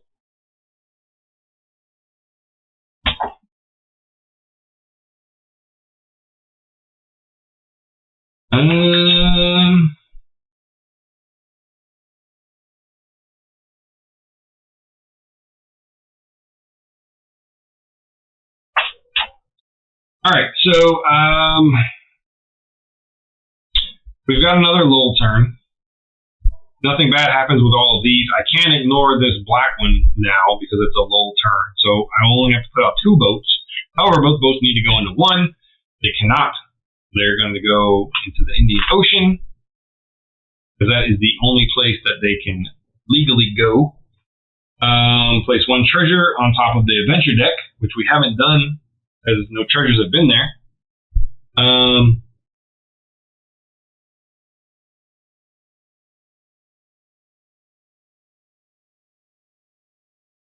Now we have these uprisings. We're going to have to crush them.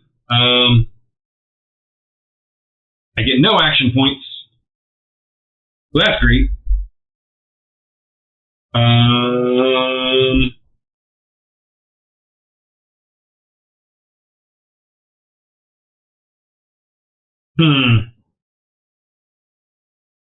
And then we put another ocean. Oh, it's already got one. Great. The one time I roll a little turn is when I'm in an ocean that's already got it. Sweet.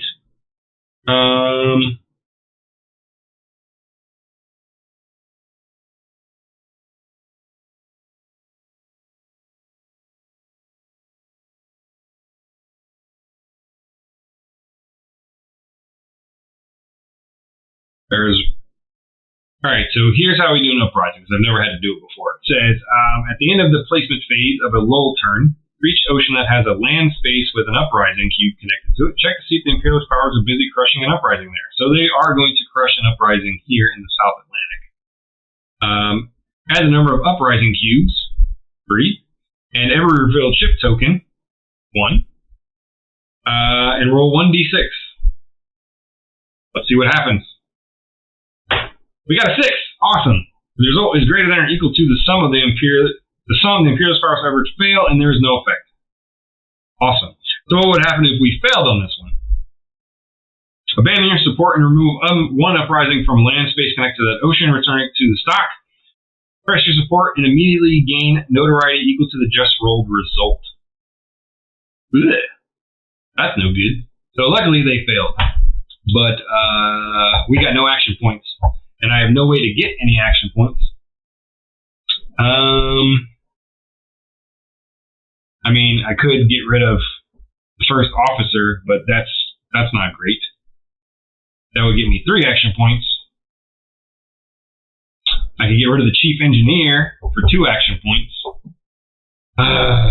Let's go ahead and do it. Let's get rid of the chief engineer. He's dead. Awesome. And he's going to give us 2 action points. So I think number one, we're gonna go ahead and do an adventure. So we'll do 1 point for an adventure.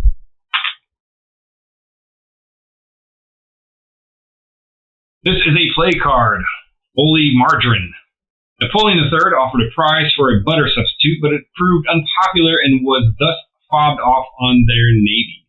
A prize from a French ship, Cookies served it with trepidation and awaited the crew's reaction. So the play says, roll a die and assess the crew's reaction by counting that many spaces down from the first space on the crew resource track. Fail. If that count is greater than the crew resource, lose 1 crew. If that count is less than the crew resource, gain 1 crew. If that count is equal to the crew resource, no effect. Roll a die and assess the crew's reaction by counting that many spaces from the first space on the crew resource track. The count is greater than. So I would go here. 1, 2, 3, 4. So I would need a 5 or better.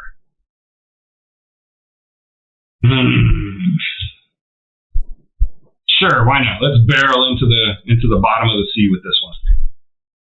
So a 5 or a 6, I pass. Anything else, I fail. And if I need a 4 to not lose anything. And I cannot risk anything on this one. So natural 4, 5, or 6. 1. Awesome. So we go here. So we're above it. That says we lose 1 crew. Yeah, let's just race to the end on this one. Sounds like a plan. But I do get to get a treasure, even though I failed miserably. So maybe we'll get a good treasure that has something worthwhile here. We've got mysterious creatures, which is one of the wonders.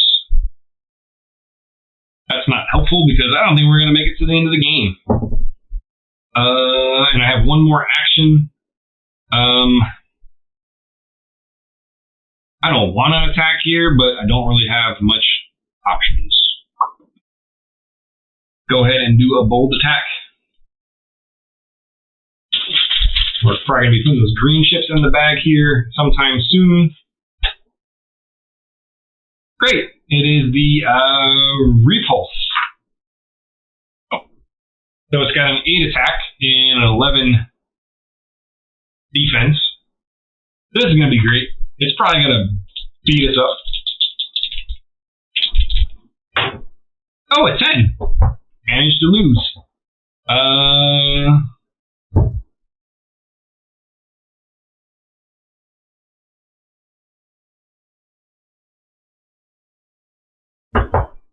Let's go ahead and risk Nemo.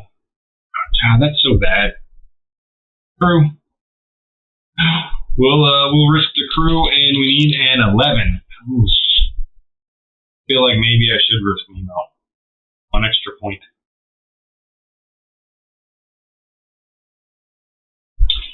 Whatever. We're doing terrible. This is going to be a short game. All my oceans are almost full. I gotta... Nemo it is. 9, 10, 11, 12. I would have made it. But that's cool. So he is dead. We gain 2 notoriety off of that, which means... let's see. We are not on...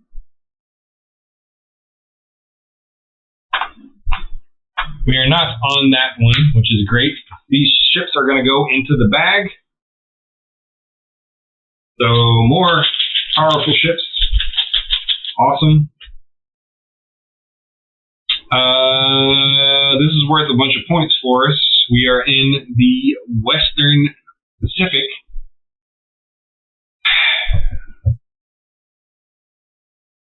Screw it. Let's go. Let's keep going. Let's bold attack the next one. That's going to get us another notoriety. 6 out of 10. The armored frigate. Oops. So let's try to take him out. I don't think this is going to work in our favor. We'll risk Nemo again. We need... Oh, actually, we're not risking Nemo. First, he's got to attack us with a 6. Great, he missed. Awesome. So now we will risk a Nemo. And we need a 10, an 11. Nice. We kill him. We get a notoriety for the boat. I think we just throw it in the Western Pacific as well. Let's move on. Let's try and push our luck.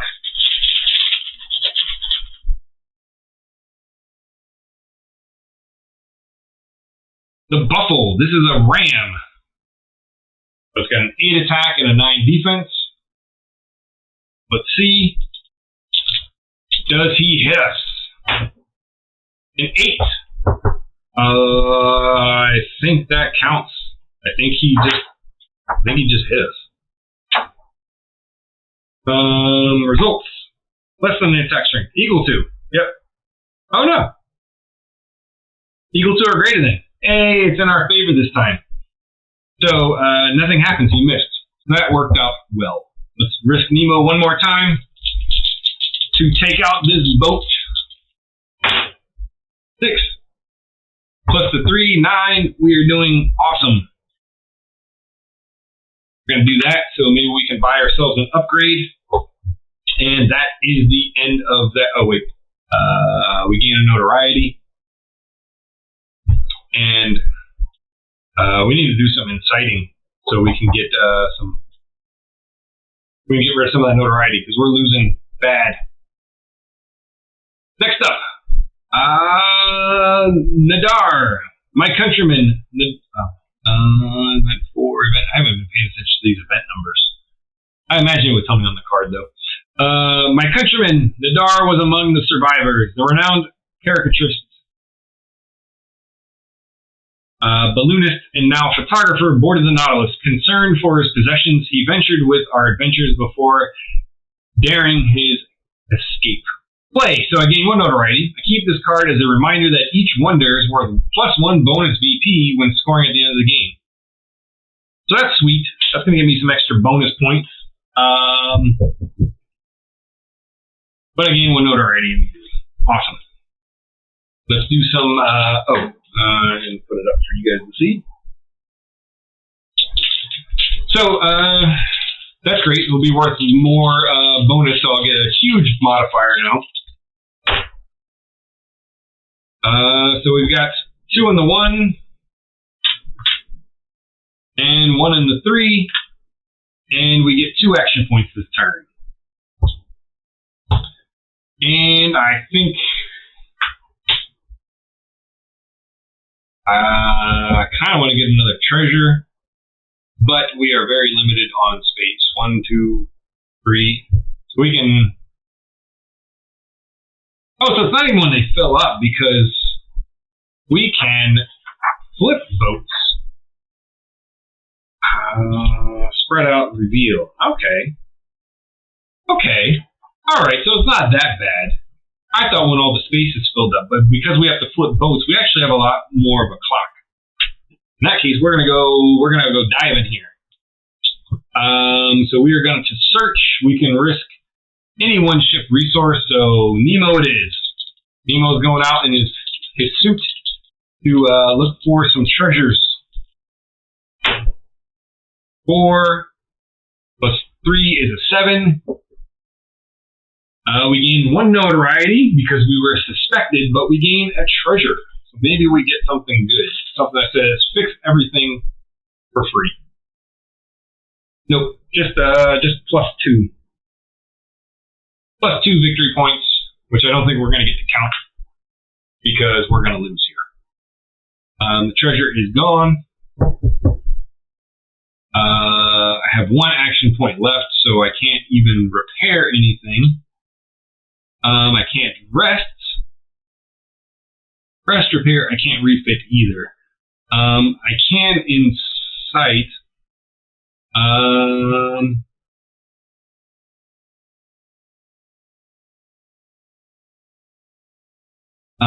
What's my treasure? +1 with Arcane Library. Oh, well, so, let's see. I can use some of those treasure tokens to incite to reduce some notoriety. So I think that might be what I'm going to do.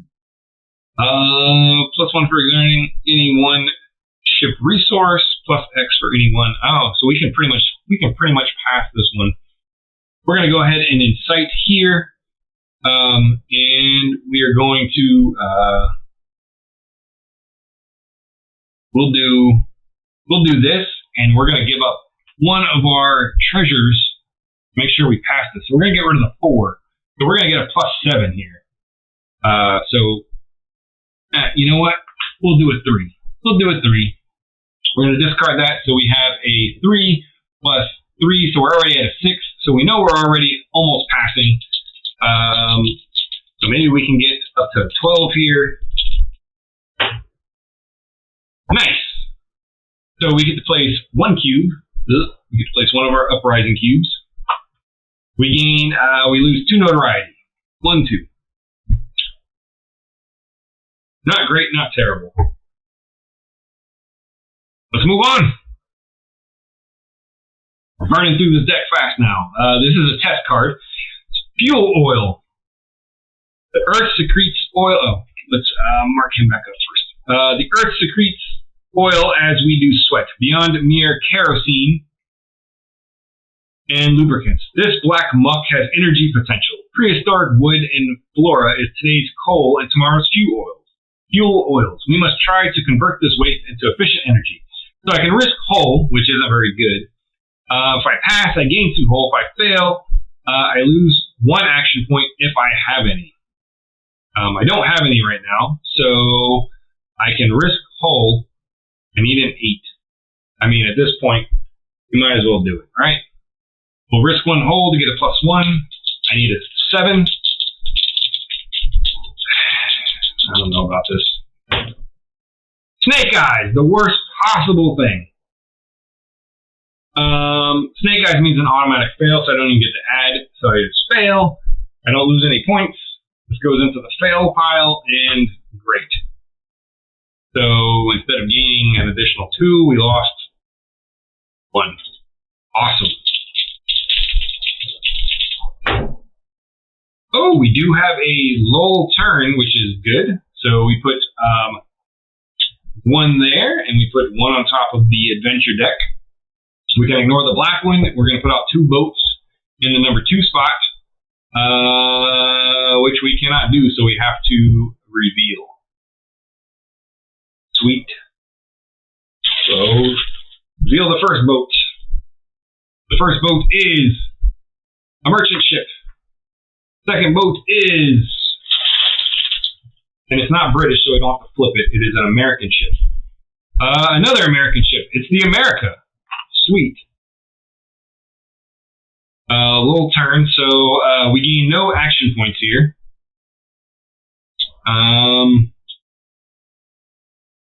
This is probably a good point to, jeez. I need to get some hull back. I need to get crew back. I need to get everything back. First officer going down. 3 action points, so I'm gonna toss her. Oh wait, we lose 1 Nemo. Never mind. Can't afford to lose 1 Nemo.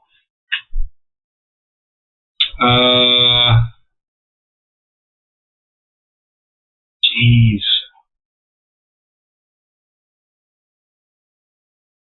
I can't afford to do anything this round.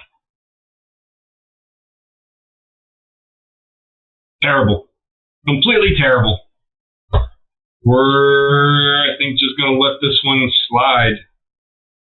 I'm running out of people. Event number 9. Okay, it doesn't do anything. An underwater force. So this is a test card. Captain Nemo invites Professor Erock on a hunting trip that will take place tomorrow morning in his Crespo Island forests. Yeah, so I can risk a Nemo or a crew. Actually, I think I can risk both of these. If I'm not mistaken. I might be mistaken. I haven't had to worry about it before because I haven't needed to risk that many.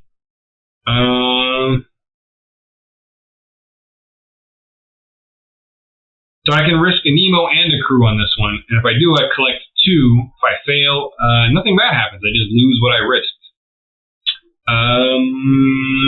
So I can risk a Nemo and a crew. That will give me a 5, and I'll get two treasures. I'm going to go ahead and risk both of those. So because it's got the Nemo and the crew, I can risk both. Probably should have did that on that last. No, the last test only had 1. So I'm going to risk a crew and a Nemo, which puts us already at a 5. So I just need a 4. Famous last words. A 10. I didn't even need to risk anything. So this is a pass. We get to get 2 treasures out of the sweet treasure bag. 1 treasure is just 2 victory points. Useless. I need one that's got something to trade in. 3 victory points. First treasure hunter ever.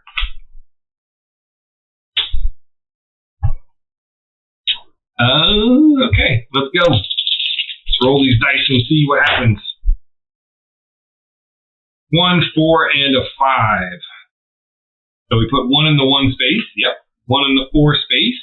I cannot do that. Oh, I can. Connect it up here. Sweet.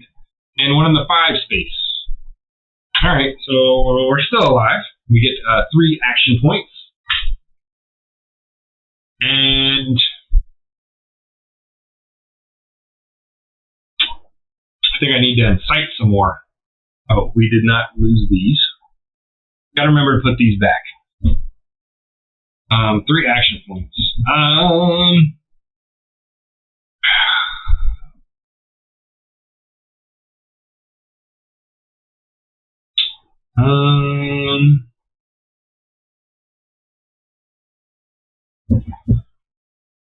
I think I need to fix the boat.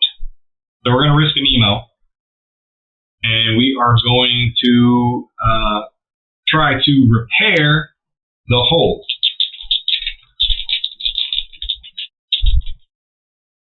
We're at 3, 6, 9. So 9 gets us 1 hull back. Don't know if it was worth it, but we did it.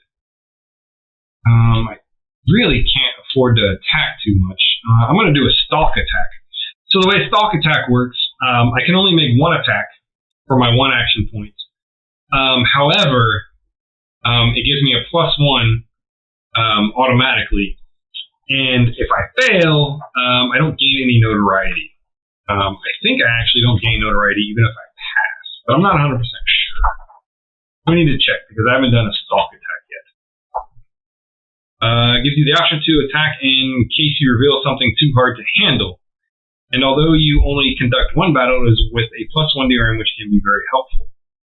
That's what the little rule says. However, we need to figure out exactly what the Stalk Attack is.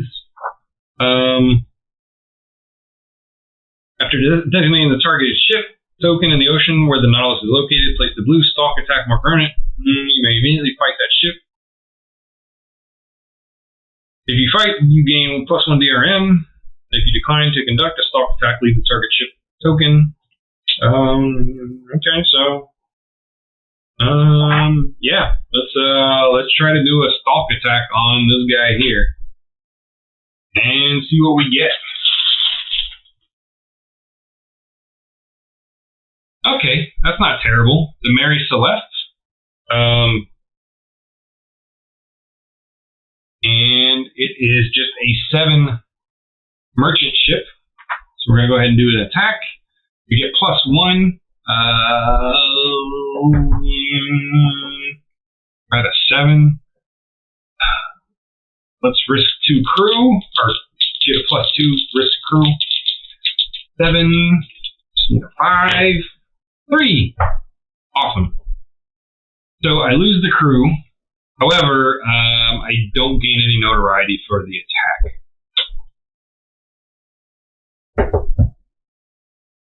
3, 4, 5, 6. Yeah. I should have done an email. I would have won. Alright, so that was a waste of a turn. Act 3, second intermission. So second intermission, we're going to go ahead and add an extra die, and we're going to go ahead and add those orange boats here into the ship bag. The Nautilus went a frightful pace, 40 miles an hour. It literally tore through the water. Where was Captain Nemo? Had he succumbed? Were his companions dead with him? Change Nemo's motive, or select the Nautilus upgrade card for purchase.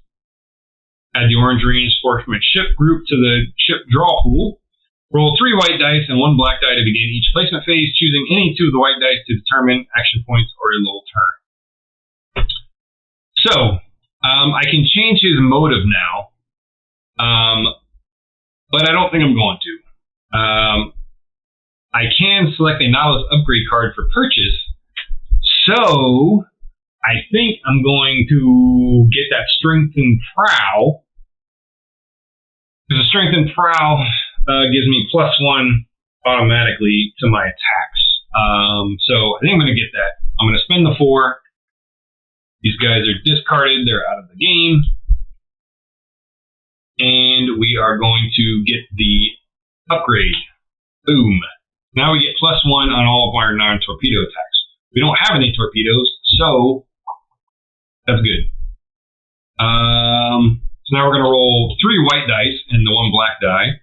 And we can use these to determine a little turn. So we can kind of control how many ships are going to come out now. So that was what that one said. And we're going to move on to the actual next adventure card here from the draw pile. The second officer. This is a keeper. Second officer, James Patrick. I haven't killed him yet. Appeared the closest thing Captain Nemo had to a friend. A well-trusted sailor, we often noticed him in close conference with the captain. Mr. Patrick was a stout old sea dog, a charmer, and brimming with every sea story and shanty afloat. Oh. Keep. I can fail this and gain 1 notoriety to recollect 1 retained treasure token. Oh, that's good. I can get one of these good ones back. Okay. At game's end, pass if the second officer is not sacrificed. So if I don't sacrifice him to get the 2 action points, I'll just get some extra points for it if I keep him alive. So, but I can fail it automatically to get 1 notoriety, and I can get back one of my 3 retained tokens. I might have to cash in at some point to get Nemo back. Because my 3 tokens are 1 free advanced action. That's not really helpful. 1 free move action. Again, not very helpful. Or 1 Nemo, gain 1 Nemo. So I might need this to get the Nemo. So those are the 3 that I can get back. We'll just hold on to those. Maybe we will get them. So now we're going to go ahead and roll all these dices. What a terrible, terrible turn. However, I can get a ton of action points here. I'm going to have to start revealing ships, though. We're getting close to the end game here, and we're going to start losing terribly. We're going to start getting minuses for all these ships that are being shown. So we'll take the 1. And we will take the 5, so we get 4 action points to give us something to do, and then we have to take the 4. So 1 ship in the 1, and we can't put it anywhere. So we have to reveal. So we're starting to get close here to the end. We're running out of places. So this was the Syria, which is a white merchant ship that is British, as you can see. So we need to flip it over, and it is now ironclad. It is a 7. So now if we attack here, we're going to lose 1 because of that warship. I need to place 1 in the 4 area, which again I cannot do. So I need to replace 1, flip 1 over. We're starting to get overrun here. So we've got the I don't think I need to bring this in yet. We've got the airship. I don't know how the hell we ram an airship, but we got a Zeppelin. That's no good. And then we have to place the 5, which again we cannot do, so we need to reveal one. The Imperials are getting very close to winning. I'm almost out of turns here. This is a passenger boat. 8 defense, so it's not terrible. It's going to go over here.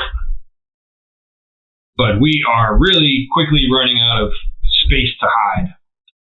We do get 4 actions, though. So some positive came from this. I don't want to attack there because they can see me. So I think what I'm going to do is I'm going to use 1 action to move over here. I need to repair. I need to repair so I can get some hull back. Our crew would actually be more helpful. I think I'm going to rest. I'm going to do a rest action so I can risk a Nemo. That's +3 to try and get some crews back. So it's 4. I moved 1, so we're down to 1 action. Oh man, this is bad. Bad.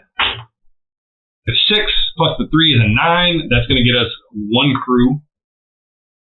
That's not terrible. I can't do anything else.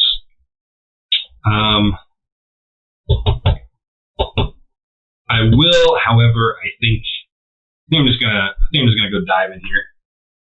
I need to take the boat up. We're gonna attack. We're gonna do a bold attack. And hopefully we don't get something terrible out of this bag, although it's all terrible. Nope, we get the Ellen Southard freighter. So it's just a 10 defense freighter. We're gonna try and take this guy out. I get +1 automatically, so I'm already at +1. We'll use a Nemo to try and get, so we're at +4. We just need a 6. We got a 12. That dude is dead. Dead. There's nothing left of this guy. It is going to give us 2 notoriety.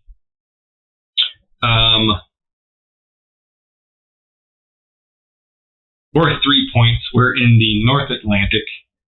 I can't even fill this up. I need to go to the Eastern Pacific so I can at least maybe get 8 points there. The North Atlantic. Oh, jeez. Bold move. Let's go notoriety. Let's go one more. So we still get +1. Go ahead and flip this over. It is the Knies Pazaharsky 10 attack. The battleship. I think we just. Of course it's green. Can't really see it. You can see the text. So it's a green battleship. 10 attack. We're doing that. 10 attack. It gets to roll against us first. Come on. 11, 10, 11, 12. 8. Sweet. So we take a damage. We roll. 3. So we're going to lose a crew. Not ideal. We're going to risk a Nemo, so we're at a 4. We need to get to a... Jeez. If I even risk a Nemo on this... I can use the first officer to get +3, but then I lose a Nemo. Jeez. Oh, this is terrible.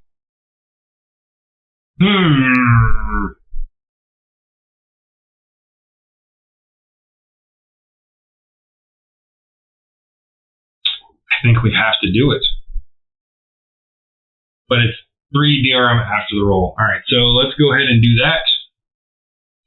+3 Nemos. We're on our last action. Oh, let's see what we get. 4! Yeah!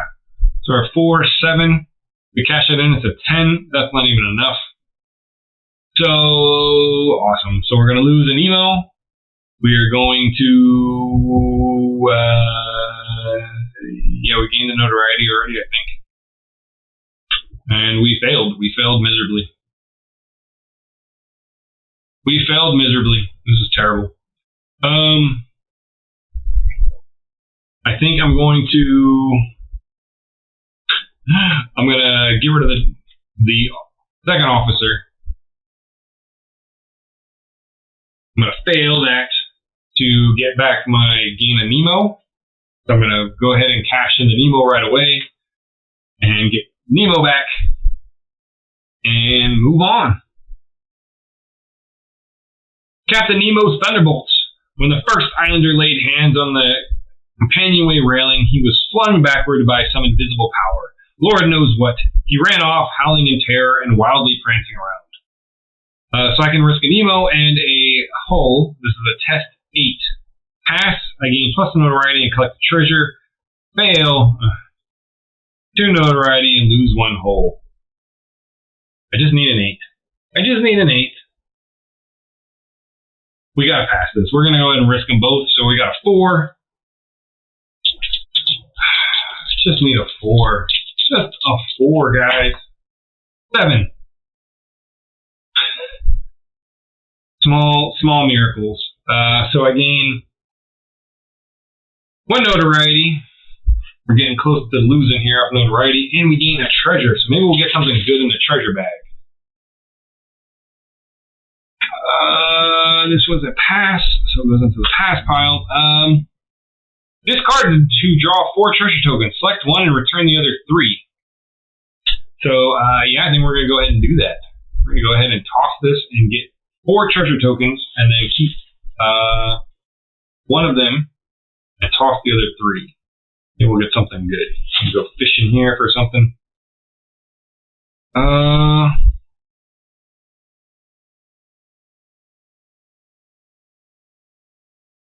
So we've got discard and gain 2 notoriety? That seems terrible. I don't know why I would want that.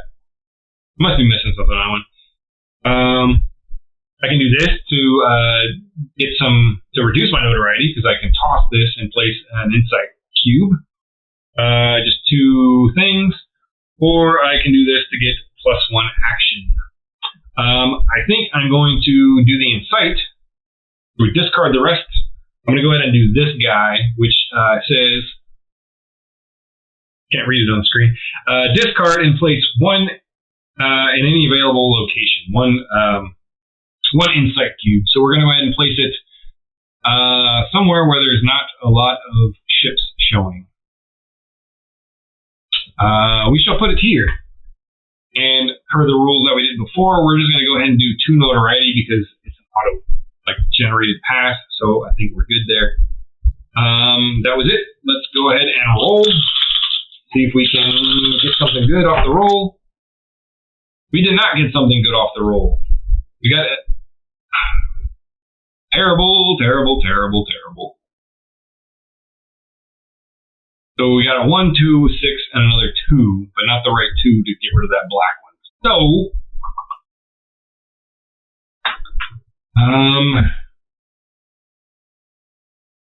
start with the 1. Start with the 1, and there's no place to place it, so we're going to toss it.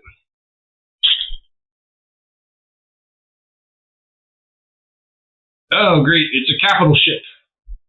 Lots of damage, lots of defense. Awesome. We have a 2. The 2... We cannot play. Ooh. I think we flipped the ship and a connected one, I believe.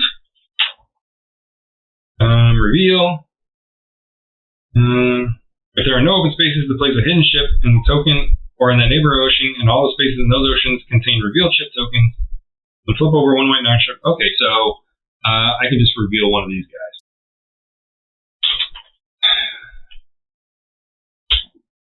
Oh, so it is a British non-warship, so it now becomes an American frigate, the Pensacola, and a 6. And the 6, we gotta do the same thing. We gotta flip 1 in the 6. So we have revealed a British clipper that is a non-warship, so it now is a British warship. Sweet. But we do get 5 action points this turn. We need to take out that boat, but it's impossible. It's impossible. So we're going to do 1 to move. I don't even know where to move to. Or where it's got. Oh, there's no revealed ships there. go in and cite some riots somewhere. And then maybe need to fight some stuff. Let's go here. So we'll go there. We're going to do an insight action. So inciting, I can risk any one ship resource. So we're going to do an insight. We're going to try and incite some riots. We will do this. Risk a Nemo. And then we shall hope for the best. 10. Great. So we get to place one revolt token. We will place it here. And we lose 2 notoriety. Okay. We're going to go ahead and, I guess we're going to fight. Outfight. Where are we at? The European seas. That's terrible. I don't need the European seas. I should have went to the Eastern Pacific. It's just too much there. I'm going to get wrecked if I go there. I feel like we need to just start murdering ships over here. So we'll go after him first. We pass with Nemo, so we get +1 for our non-torpedoes, and we're going to risk Nemo so we can get a damn 5. Just need 5. 7. Sweet. Dead. Boom. This goes into the European seas. Sure. Why not? Let's go ahead and do another one. We're going to get a notoriety for that. Oh, great. We get the Fujiyama Frigate. Nice.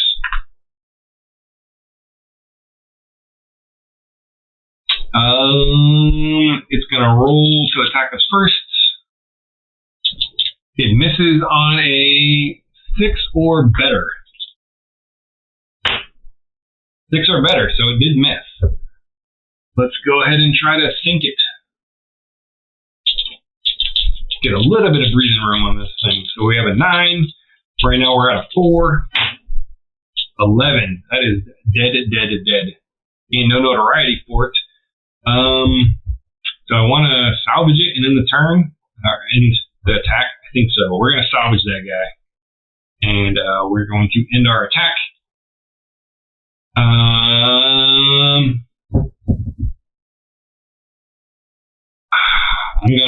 gonna rest. I'm gonna repair. I'm gonna go for a repair. I'm gonna risk an Nemo. 2 points. Let's risk ourselves a Nemo and try to get something high. 6 plus that is a 9. That gains us one hull. Not terrible. We're surviving by the skin of our teeth here. Skin of our teeth. I feel like I need to get here for the Eastern Pacific. But I don't have any way to get there easily. So, what shall I do? I think I'm going to move, and I guess I could incite there again. Try and reduce my notoriety down some. No, let's just go ahead and move. We can get almost to.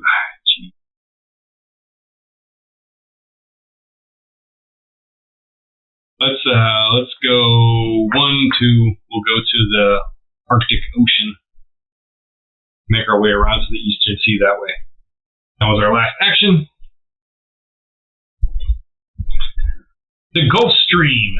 10 days went by in this way. It was only on May 1st that the Nautilus openly resumed its northbound course. After raising the Bahamas at the mouth of Old Bahama Channel, we then went with the current of the sea's greatest river, which has its own banks, fish, and temperature. I mean the Gulf Stream. This is the keeper. When the Nautilus is in the South Atlantic, we're not there yet. And we just were there. You may pass this card and as a free action, move it to any other ocean except for the Europeans and Arctic Ocean. It's at the end of the game, it goes fail, so I definitely want to use it. But we shall wait and see. if we ever get back to the South Atlantic. I mean, I guess I'd move there and then cash it in. Probably a good play. Oh, man, I cannot get anything good. All right, so we're going to go 2, 5, and 6. So one's going to go into the 2 area, which we can't do. So we have to flip one of the adjoining ones. So reveal. Oh, it's a Napoleon. It's a passenger boat. That's good. We have to put one into the 5, which we can do because we just cleared that up some, and then one in the 6, which it is connected for placement, so we can go ahead and put one there. We're going to get 3 action points this turn.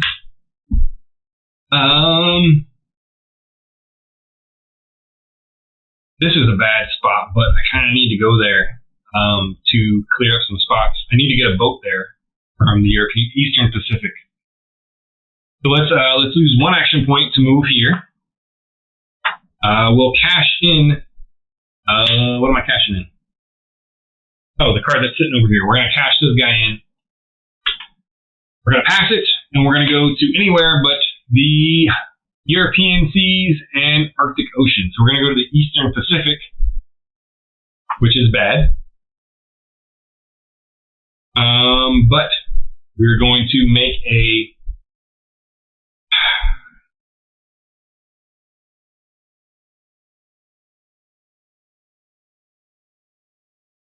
I think I'm going to do a Stalk Attack on this guy here. Because we won't gain notoriety. We'll get +1, so we'll already be at a +2. It's a 9. We'll risk Nemo, so we'll be at a 5. That's probably a good strategy. Not a great strategy, but it's what I'm working with, and it'll fill this up so we get some points. But we're going to lose 1 automatically because there is a warship present. So the Stalk will just offset the warship's negative. Because that is something you have to worry about, is that if there is a revealed warship, it automatically gives you a -1 DRM. So,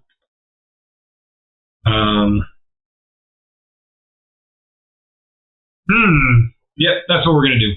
We're going to go here, so this will cancel out the ship. We'll risk a Nemo for 3, so we have 4, 5, and we're missing, we're going to go down 1, so we just need a 9. So we're at 3, 4, 5, so we're at a 4. We just need a 5 here. And we got it, just enough to kill it. We are going to kill it. We do gain a notoriety because we sunk the boat.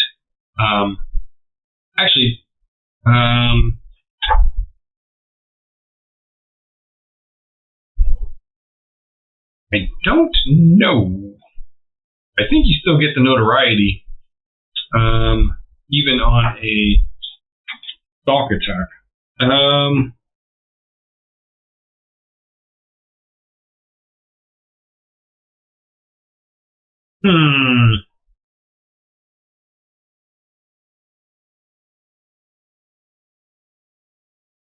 Yeah, I still get the notoriety from sinking the ship, but we've now, if we can make it to the end of the game, we're going to get points there. And I think we'll go ahead and do. Do I want to do one more Stalk Attack, or do I want to get that treasure?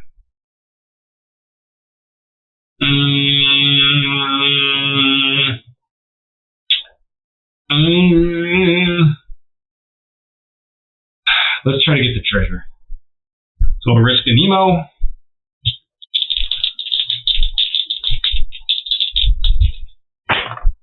We got a 9 plus Nemo's 3 is a 12, so that is 2 treasures.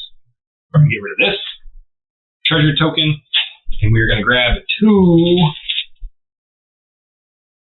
treasure tokens. And what do we pull out? We got just a flat 3 VPs, boring, and we got a retain. So this will give us, this says 2 free move actions. Oh, so we can go motor around the sea if we need to, because we get 2 moves per move. we could get 4 spaces off of this. Or it's worth 3, so we'll just hang on to it. We might use it, we might not. But that is the end of this round. So, I don't know, we might squeak by. The deck's getting kind of thin. Fall of Guano. In a newspaper from the wreckage, I read of the white gold boom in guano. The excrement from bats, birds, and seals fueled agriculture and explosives manufactured thanks to its high concentrations of nitrogen, phosphate, and potassium. So this is a play card. It's just going to happen. Pass, and you may return your choice of any combination of up to 3 discarded and or ship tokens to their respective cups. I can put some ships back to offset what's in there, or I can put some treasure tokens back. So I think we're going to put 3 treasure tokens back. And I'm going to put back the one that's Nemo, the one that lets me search for more treasures, and I'm going to put back the X that lets me... I want the one that lets me do a free insight or draw 2 treasure. I think I'm going to go with the 2 treasure. So we're going to put those back in the bag. And then this just goes into the pass pile. It's worth no points, but it doesn't hurt us. Now we're going to do our roll.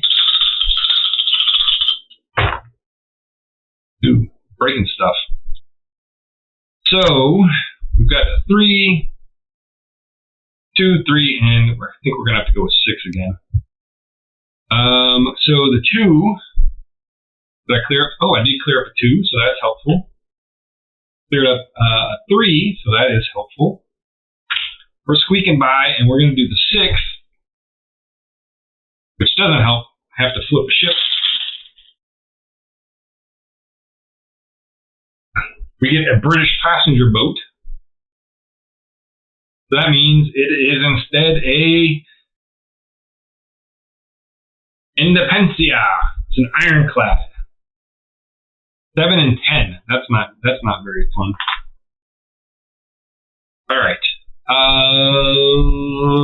So we have 3 action points this turn.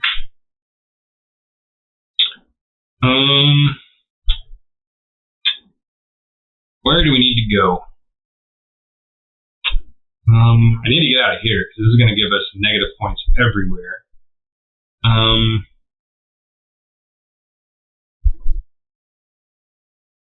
Only 1 treasure left on the map. Could go do an adventure, but I got to get out of here. You know, I think I'm going to cash this in. This is get 2 free move actions, so I'm going to be able to move 4 spaces. 1, 2, 3, 4. I'm going to go there for free. Now we are going to go adventuring, which cost me 2 points. Let's grab the top of the adventure deck. Jaws wide open, being attacked by a shark. The shark returned when I saw Captain Nemo rise suddenly, dagger in hand, ready to fight the monster. With wonderful quickness, he buried his dagger deep into its side. A terrible combat ensued. So this is a test of 8. I can risk a Nemo, pass, or fail, and I gain 1 Nemo. Fail, and I lose 1 Nemo. Huh?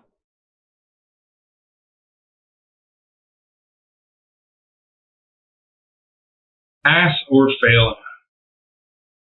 I'm completely confused by this card. Oh, okay, so never mind. If I pass it, I didn't see the little semicolon. If I pass it, I can cash it in to gain a Nemo card. I can fail it, so I'll lose the points, but I'll gain a Nemo back. Or if I fail, I just lose 1 Nemo automatically. I can risk a Nemo. I think we're going to have to go for it. An 8, we're going to risk Nemo. Oh no, this will kill me. I can't risk a Nemo. If I don't go for it, it's a waste of a turn.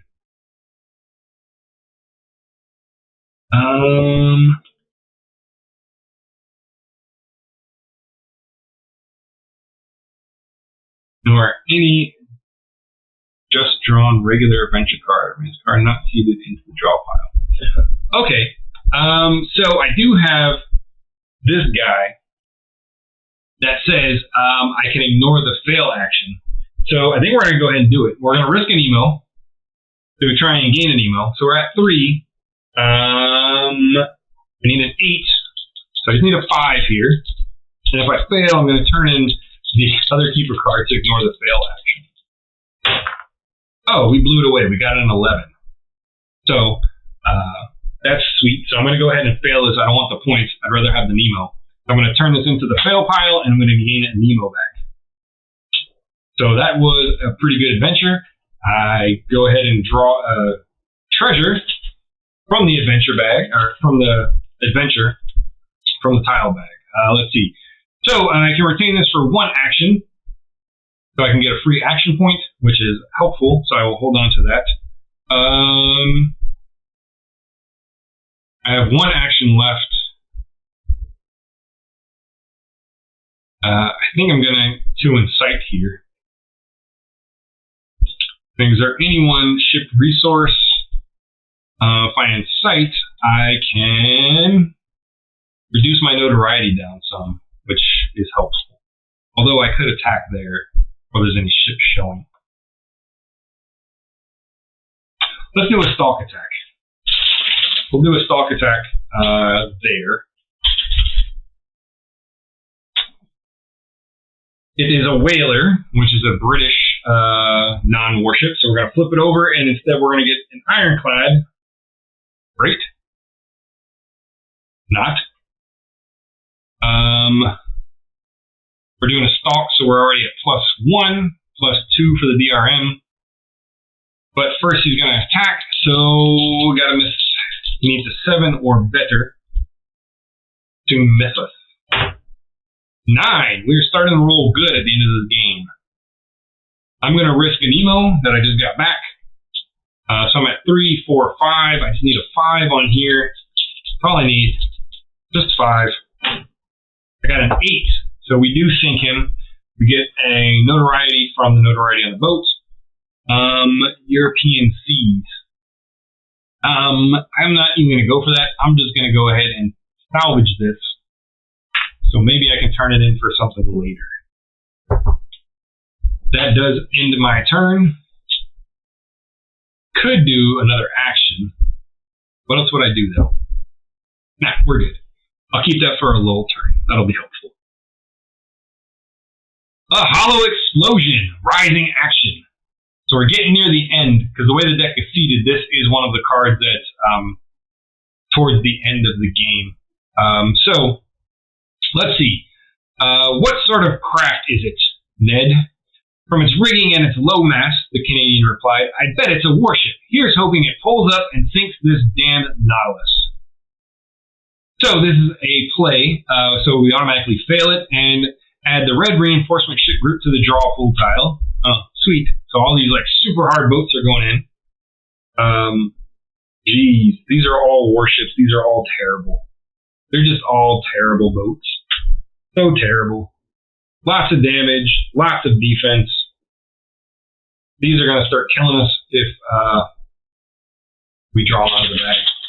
So that happens. Discard 1 random red ship for each of the first... Oh. But before... read the whole card next time. Discard 1 random ship for each of the first 3 notoriety defeat levels not yet achieved.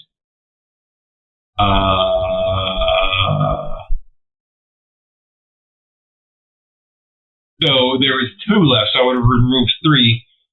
B, add 1 random undiscarded red ship to the Nautilus's current ocean and fight it immediately. This is a mandatory free Stalk Attack action. So I should discard 2 red ones, which go right on top. So these are going to go out of the way. And add 1 random undiscarded. So 1 red ship. An 8 and 11 goes into the CU that we're currently in. Add 1 random undiscarded red ship to the Nautilus, current ocean, and fight it immediately. This is a free Stalk Attack. So I have to fight it. This goes into the fail pile. 8 or better and it hits us, or 8 or better and it misses us. So let's roll high. 7. Sweet. So we get hit. Oh, we passed that. We get hit. 5. The hull takes the damage. Sweet. Now we will attack it back. 11. Free stalk. Let's go ahead and use this. So we're at 3, 4, 5 DRM. So we need a 6 or better to destroy this freaking ship. And we did not get it. Awesome. So we lose this. And that ends our turn.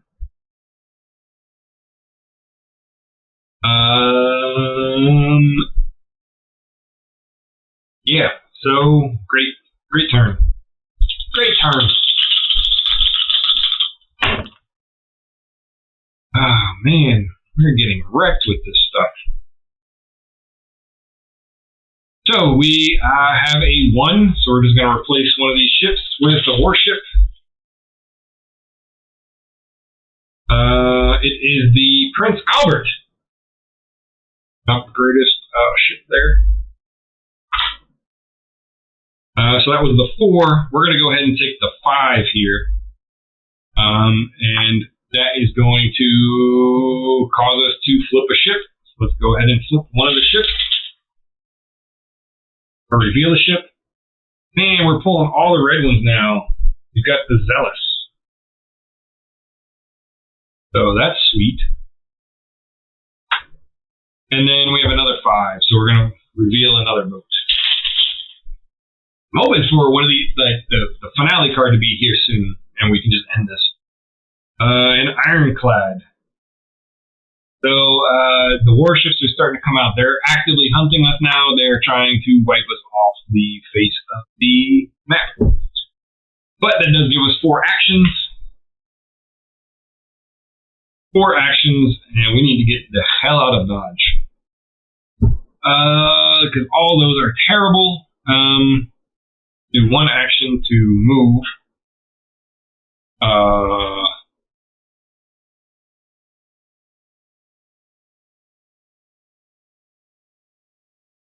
Where are we going to run to?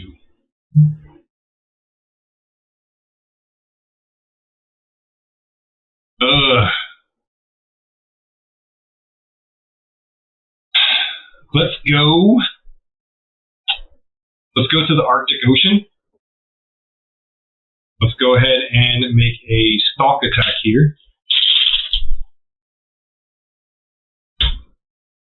Oh, good. We pulled out a whaler. Nice. So it does not get to attack us. We have a +2 on it already. We're going to risk another Nemo. And we're going to try and sink this damn thing. We're at a 5. 3, 4, 5, yes. 12, I didn't need to risk anything. Arctic Ocean, this is just going to go directly into tonnage, or into salvage, and we can then maybe try to get one of these upgrades. Does anything help us at this point? After passing an Incite action, you may then spend 1 ship resource using its DRM as further reduction in notoriety. Oh, okay, so I can give up 1 thing on one of my resources to gain that. That's only 1. 3, double hull. Gain an additional +1 DRM when exerting your hull resource.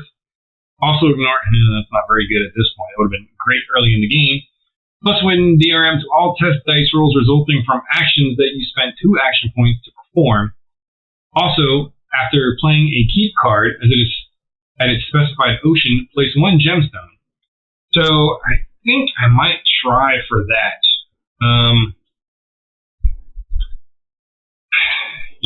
Let's go ahead and do a refit. So on a refit, we need to pass a test, like everything, and try to get it. Refit, I can use any 1 ship resource.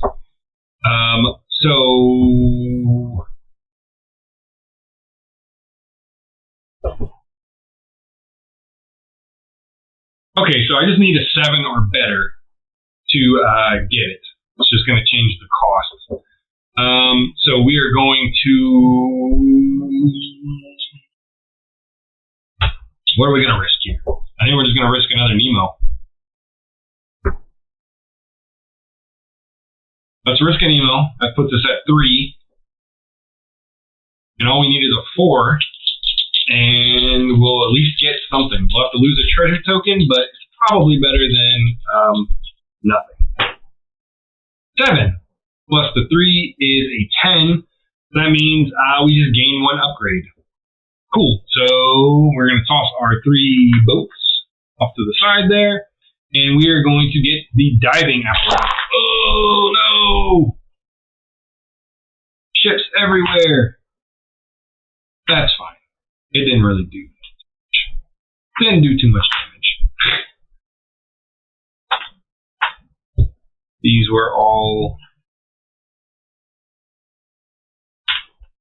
there. No, this one had all 3 there. Okay. Okay. So I gain a diving apparatus. So this will give me plus DRMs for the 2 actions, so I can repair a little bit better. So maybe I can catch up, try to get my repairs fixed. That does end my turn. The outbreak. Council wailed, the sick are being left to die in quarantine boats. The bloody flux is a scourge, Ned countered. What else can the captain do? He's already doing it, scouring clean the Nautilus and checking the foodstuffs. The remedy from his library books by Florence Nightingale. Okay, so to pass this, we need a 10. If we pass, we -1 crew and gain 1 notoriety. This is terrible no matter what. If we lose, if we fail, we lose 1d3 crew and gain 1d. So this could kill us. In either case, after this test, no resources can be exerted, sacrificed to use anyway for the rest of this turn. Oh, so that's awesome. So I'm going to do this test, and then I can't do anything for the rest of the turn. I can't do any type of modifiers. Man. I can risk a Nautilus, or a Nemo, and a hull, so I can get a +4. I need a 10.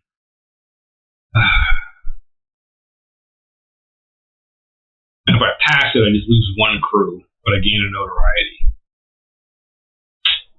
All right, let's risk Nemo and a crew. We got to pass this. I can use the first officer to get +3 after a DRM, but we may not want to do it. So this is the garbage card that we just drew. The outbreak. Got COVID on the boat. And 8. So, yay, we do it. So we get that back. We lose a crew, which is terrible, and we gain a notoriety. Either way, so we do pass it, so this will be worth points at the end of the game if we make it. But we cannot use DRM dice modifiers for the rest of the turn. So that's good. Got that going for me.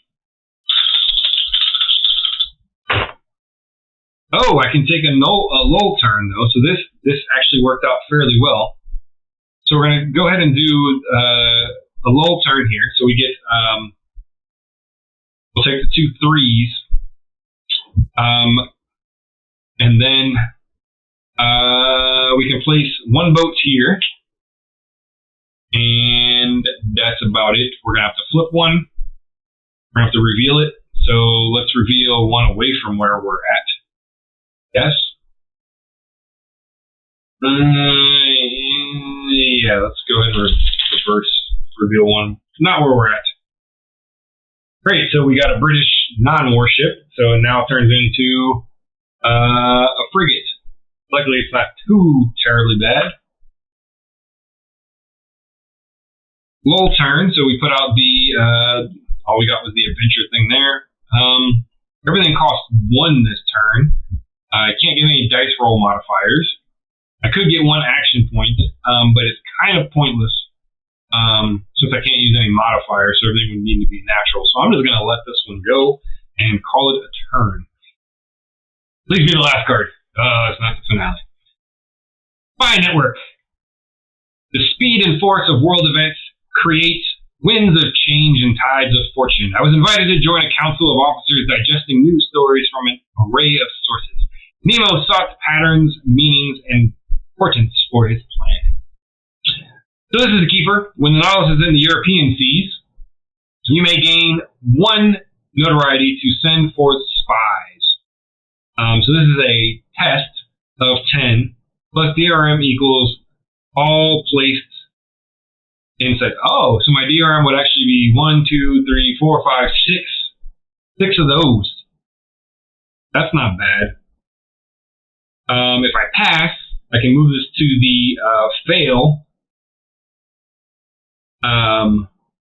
thing and select one aside non-finale adventure card. Place it on top of the adventure deck. Fail and select one set aside non-finale. Oh, so I can add another. I can just choose one. Fail and conduct an uprising cube removal step. Well, we're not going to go to the European seas anytime soon. We're just going to hold on to that. We'll keep it. That's not terrible. Let's go ahead and roll and see where we're going to place stuff. Maybe we'll get another lull turn. We did. We got another lull turn. I think we're going to go ahead and take it at this point. Put that there. Put one out here. We need to replace a ship. So we're going to go ahead and reveal. Oh, the British capital ship. One of the blue ones. Terrible. Terrible! And then I think I'm going to go ahead and reveal. I mean, it doesn't matter. We're going to reveal one here.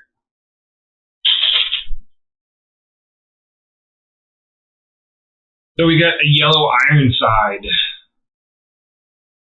Great. Great. Awesome. So I could do my adventure. I think that's what I'm going to do. I think I'm going to turn this thing in to get my 1 action point, and then I'm going to go on an adventure. Yeah, because then I can possibly get 2. So we're going to turn this thing in. We're going to toss this. We're going to toss it. We're going to gain 1 action point. We're going to spend 1 action point to do an adventure right where we're at. So we're going to gain 2 treasures if we do this. This is a keeper. A pearl worth 10 million. There, between its leaf-like folds, I saw a loose pearl as big as a coconut. Its globular shape, perfect clarity, and wonderful orient made it a jewel of incalculable value. Carried away by curiosity, I stretched out my hand to take it, weigh it, fondle it. So when I'm in the Indian Ocean, which I am not, I can do a test action here. If I pass, I collect 3 treasures. If I fail, I gain 1 notoriety. If I just keep it, I'll go into the pass, and I'll get points on it. So we're going to go ahead and keep that thing. We did do it. We kept it. So we're going to go ahead and collect our 2 treasures and maybe get something good to get us back into this game.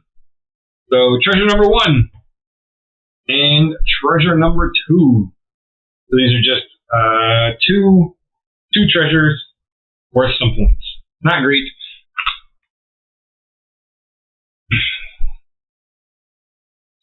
But that is the end of that turn. We're getting near the end. SS City of Boston. Oh, this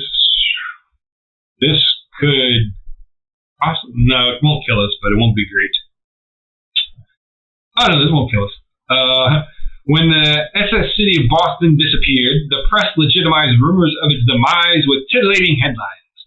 They ascribed the disaster to the sea monster we pursued, to far more likely, naturally hazards, and even to a villainous dynamite fiend. So, this is a test of 11. I can risk a Nemo and crew, and if I pass, I get to lose a ton of notoriety. It is a test.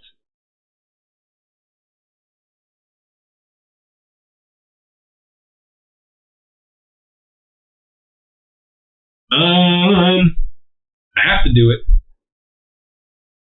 Need an 11. So we're going to risk a crew and a Nemo. So we're at 4. There's no warships here, so we're good. And we need an 11. Come on, dice don't hate me. Yes. Alright, so that happens. So now we lose 2d3 of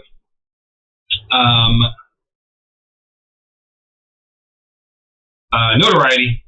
So the way D3 works is a 1-2 is a 1, 3-4 is a 2, and a 5-6 3. So roll these two ones. So we're actually going to lose 2 notorieties. Terrible. Man. Terrible. Alright. So we did pass it. So it goes in our pass file. It'll be worth some points at the end. Assuming we make it, we're very close to dying here.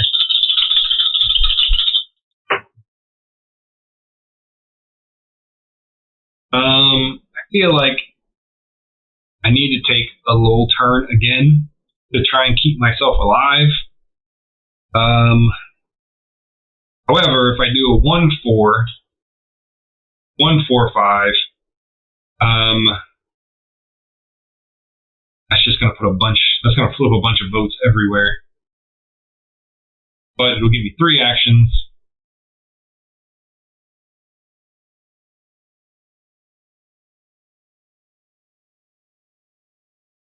If I do the lull turn, I need to flip 2 1s.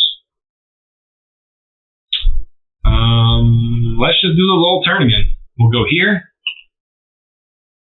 We'll get another thing where we're at. Oh no, on the 1s.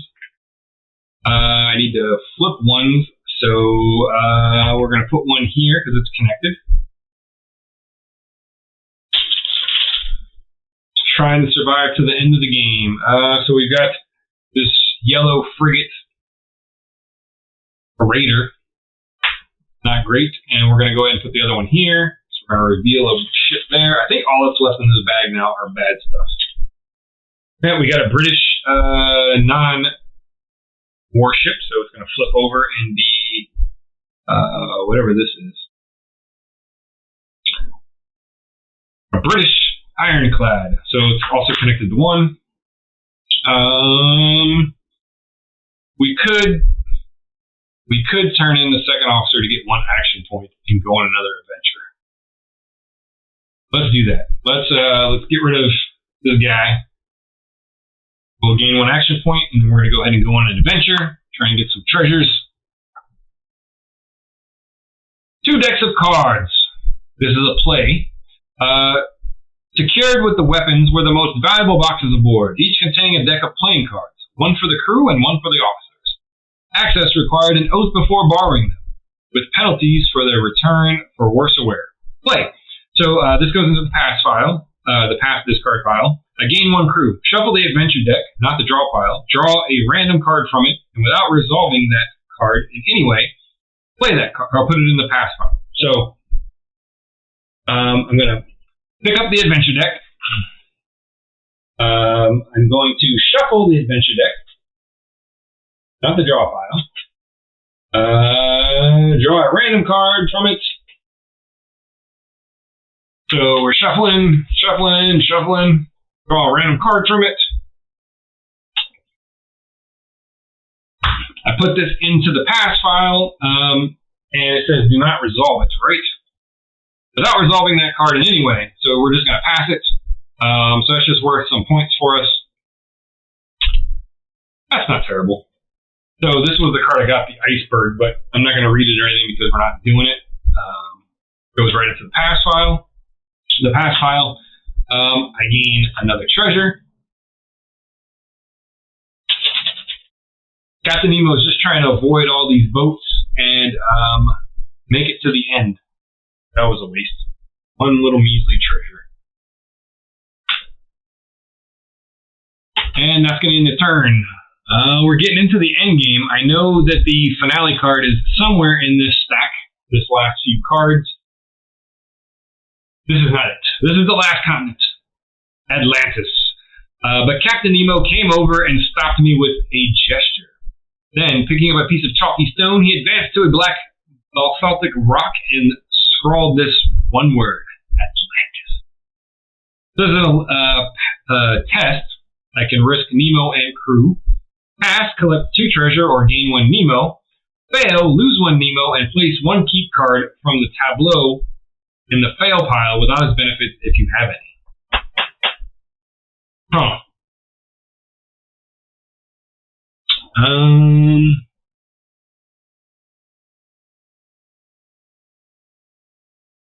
So, if I risk an Nemo here, I can risk an Nemo on a cruise to get 4. I would still need a 7. And then if I fail, that would end the game. I think what we do here is I'm not going to risk anything on this one. I'm just going to try and roll for an 11. There's not a whole lot I can do. I mean, I have the first officer left. Yeah. I have the first officer. The first officer says +3 action points or +3 DRM after the roll. So if I risk a Nemo and a crew, I'm at 4. I roll a 7. So if I added that extra 3 in there, I'd be at 3, 6, 7, and I would only need a 4 to pass. But I would still lose a Nemo. So this would cancel out. I would not lose a Nemo or gain a Nemo. But I would gain 2 treasures. You know what? Do I play it safe? Nah, we're not going to play it safe. We're going to go for it. We're going to risk a Nemo and a crew, and hopefully we roll high enough to get us... Oh, these cards can't even be seen. Too many of them. Collecting too many cards over here. So I have a +3 DRM. So if I fail this, if I roll terribly here, then it's game over. If I pass this, then I'm going to get 2 treasures and I might be able to do something cool. Oh, and a 7. So 7, 3 is 10, 1, 11. I pass it. So I don't even need to turn that in. So I'm going to gain a Nemo. So we go up 1 Nemo. Perfect. And I gain 2 treasures. I do like my treasures. More boring standard points, 4 and 3. We might actually get to scoring here. Now to figure out how bad this ends up. Man. 3, 5, 6. Or take another lull turn.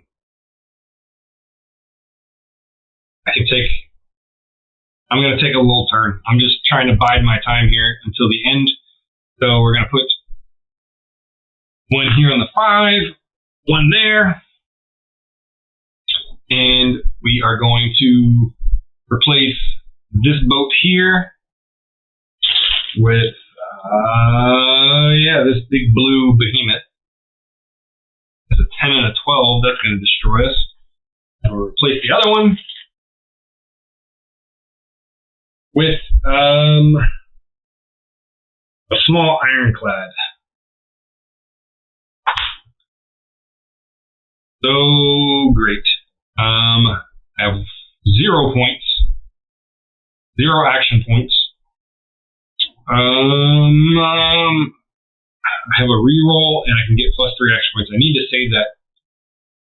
So then we're just going to call that one and let it go, and hopefully this is the finale card. Come on, finale! It's not the finale. Lost time. We had run aground at full tide, an inconvenient state of affairs for floating the Nautilus off. But although it could neither sink nor split open, it was in serious danger of being permanently attached to these reefs.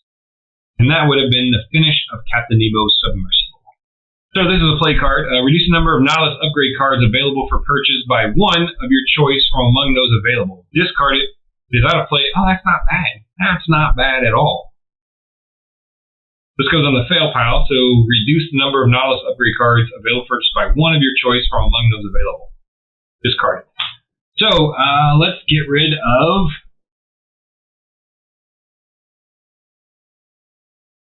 Oof. We're going to get rid of... I mean, I don't think I can do any of these. We'll get rid of double hold because we're never going to do it. We're never going to do it. We're going to discard that out. That's gone. Gone. Let's see.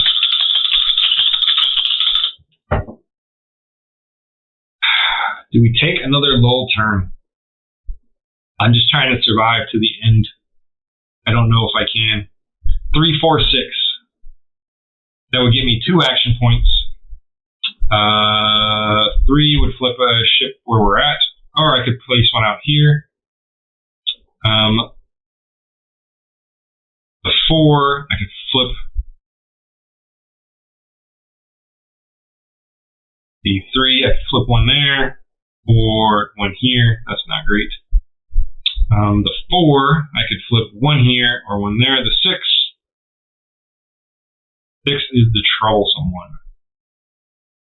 So I believe if I cannot place a ship or reveal a ship, I believe I can flip one to its harder side, which I think might be the right way to go here. Get hostile. There are no spaces to place a hidden ship token in a neighboring ocean. In all spaces in the ocean, you can reveal ship. Then flip over one white non-warship token there to show its gray warship side. Oh, that's not going to work. I don't have any warship there. Unless I happen to drag one out. There are no open spaces to place a hidden ship token in that or a neighboring ocean. All the spaces in the ocean contain revealed ship tokens. There are no white among them. Then draw one ship token from the ship cup and examine it. If it has a white non-warship side, place it on the map with its gray warship side shown instead. They go hunting. If it does not have a non-warship, you must place it in its non-purple side and no rarity marker. Not yet past 36. Or place it showing its purple side. Okay.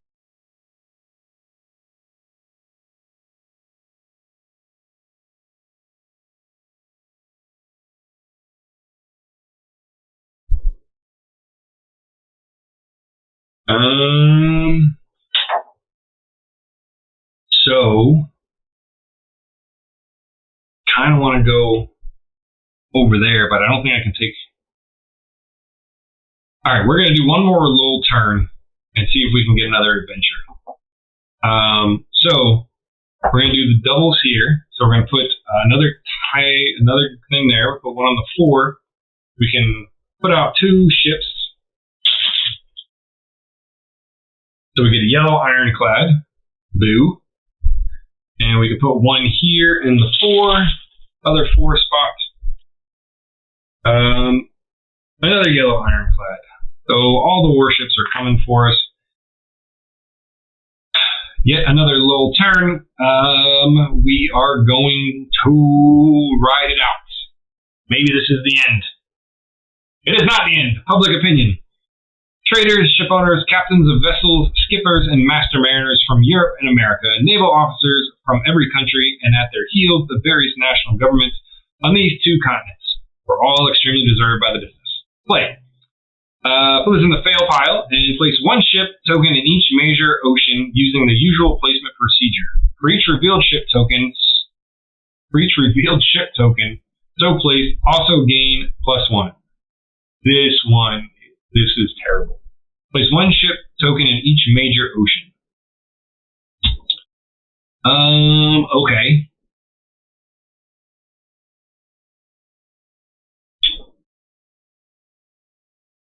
So we start with 1. And I have to place a ship there. So we get another yellow ship. Then I have to go down here to number 2. I have to place a boat here. Oh wait, 1 was here. You know what? I'm gonna undo that. I'm gonna put it there instead. I didn't realize one connected to that ship. So let's see, we got a purple capital, no, a green capital ship. So that was 1, 2, now we're going to the 3. 3. I have to place one where I'm at.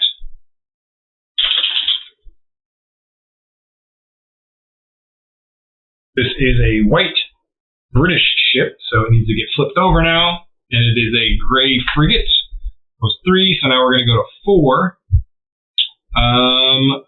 4. Reveal. Get hostile. If there are no open spaces to place a hidden ship. And over. Then flip over one white ocean. Nope. If there are no open spaces to place a hidden ship token in that or a neighboring ocean. All the spaces in those oceans contain revealed ship tokens. And there are no white none among them. Then draw one ship token from the ship cup and examine it. If it has a white non-ship, place it on the map with its gray warship side showing they're going hunting. If it does not have a non-white non, you must place it showing its non-purple side. You must place it in an open space in a world. If you place it, if there are no open spaces left on the map, you immediately lose the game.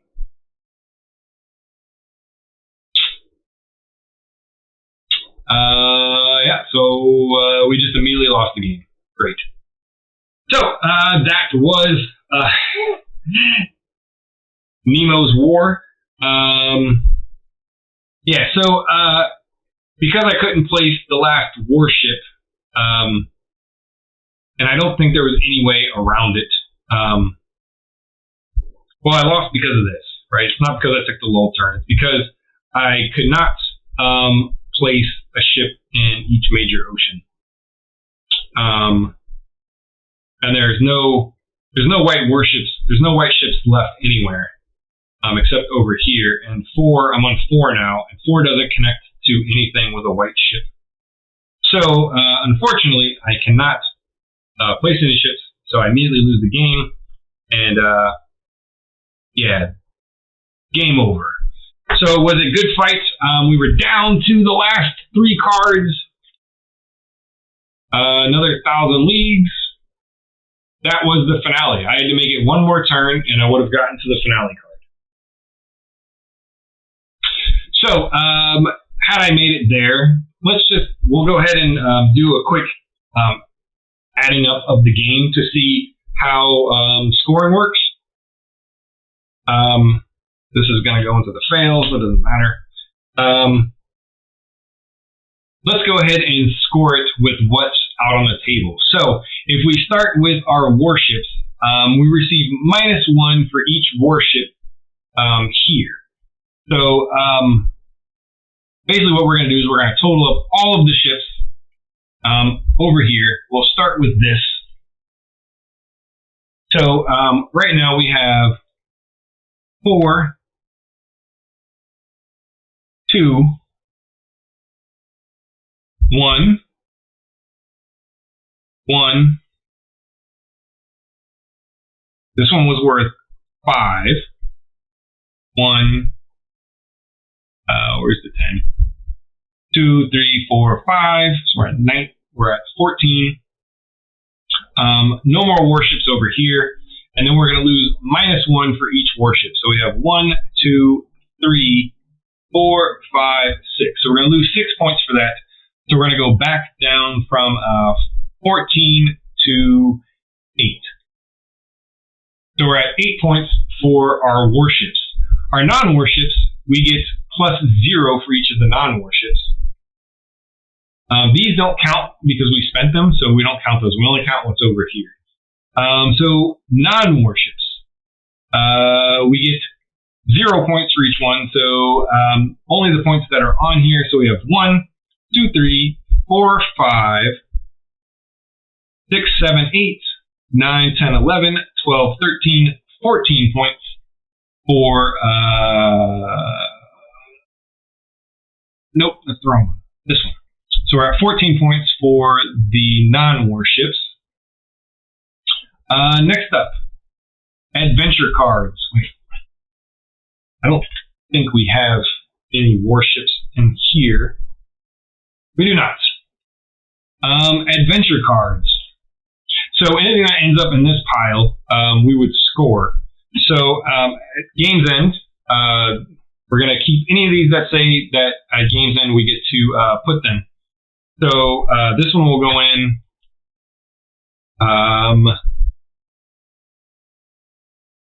At game's end, it just goes into the past, but it's not really worth anything. And then at game's end,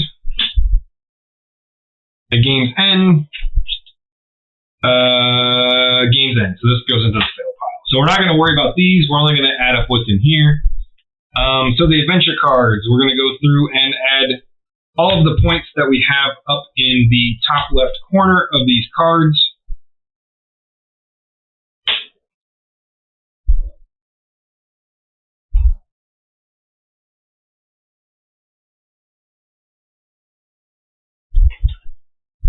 So, adventure cards, we get +0 for each of them. So we have 1, 2, 3, 4, 5. Oh, this will count 6, 7. So we have 7 points total for adventure cards. So we're at 7 there. So we need to keep these aside because there are other things on them. Next up, we have treasures. So we get +1 for each of our treasures. So we have 2, 4, 6, 8, 10, 12, 16, 20, 26, 32, and then we get +1 for each of them. So 32, 33, 34, 35, 36, 37, 38, 39, 40, 41, 42, 43, 44, 45. So we get 45 for our treasures.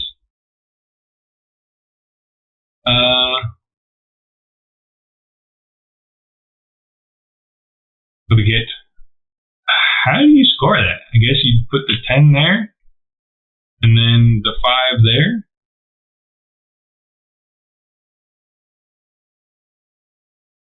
Oh, I see. Yeah, that works. Just 10 times the 4, so we're going to get 40. Then we have Liberation. So Liberation, I think those are for all of the squares you have out on all the cubes you have out. But I'm not 100% sure. I do believe that is where the points come from. Let me just double check.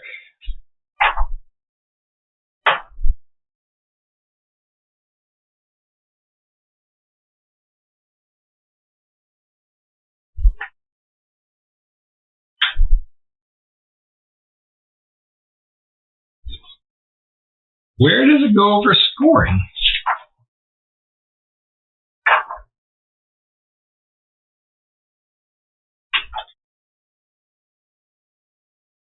It must be in the other book.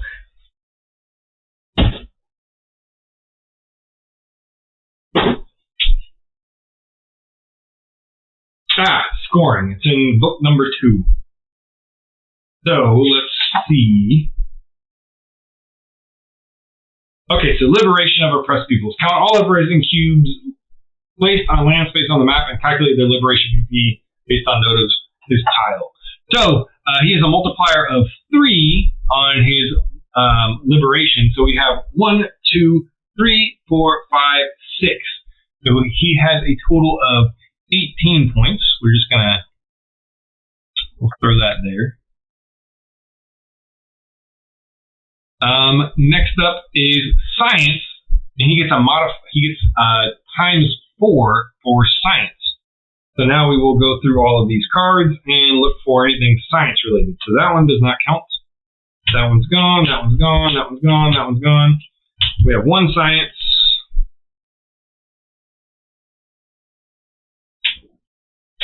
2 science,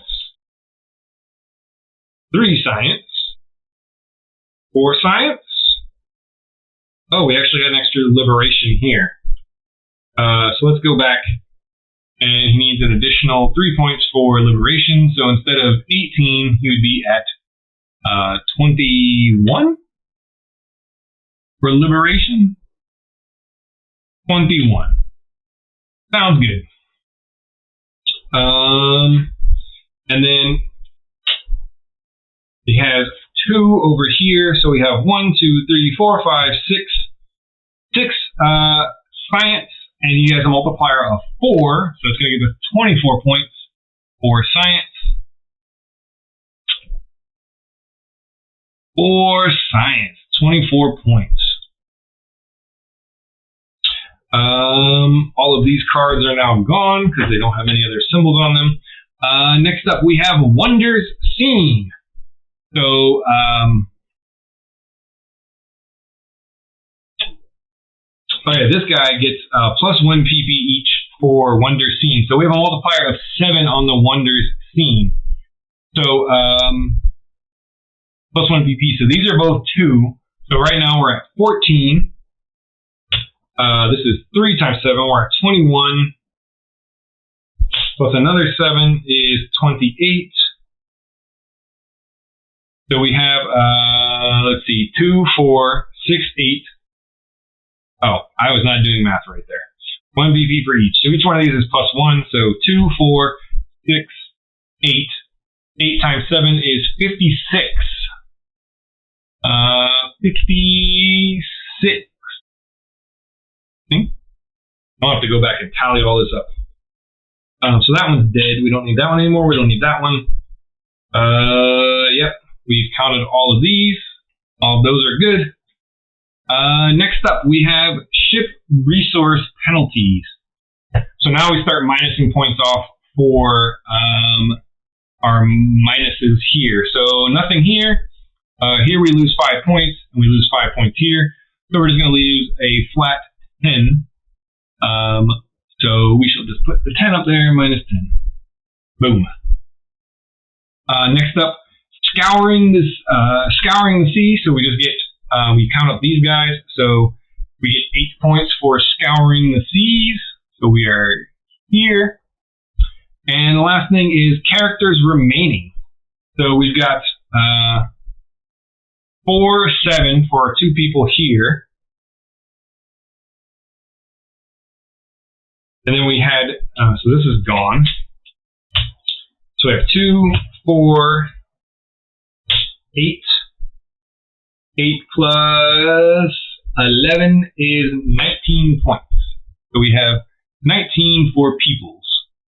So 1, 9 for peoples. And now I shall need a calculator to add up the rest because that's way too many numbers for me. Let's see if we can keep track of everything. I have a pen and a paper.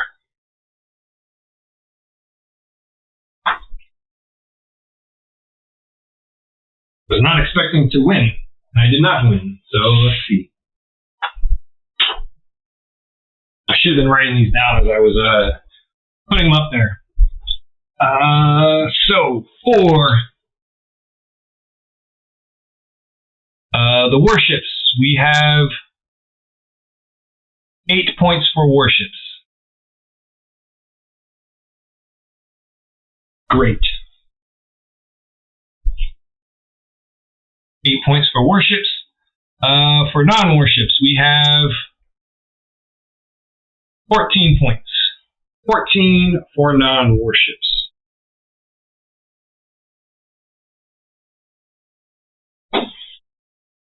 Adventure cards. We did fairly well in adventure cards. We have... damn, I messed that up, didn't I? 17 points for adventure cards.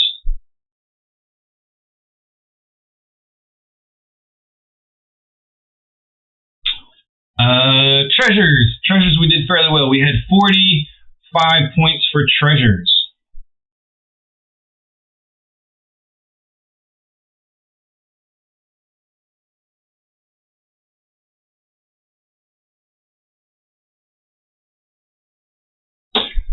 Next up, Liberation. We did okay on Liberation. We have 11 points for Liberation.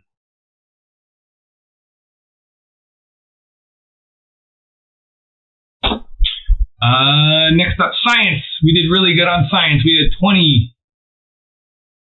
Guess we had an even 20. Sure, sounds good. 20, so we are at currently 115. Wonder Scene. We did really well on Wonder Scene. We had 56 points for Wonder Scene.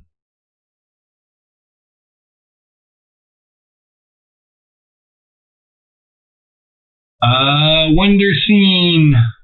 Ship. So we'll just add the minus 10. 161. Scouring the Seas. 8 points. Not very good. And the last one is Characters Remaining. We did pretty good at Characters Remaining. We had 20 points total, right? 4, 8, plus 4 is 12, plus 7 is 19. 19. Oh, it moved. 19 points. Sure. Sounds like a plan. 8, 1, 7, 8. No, 188. So once you total up your score,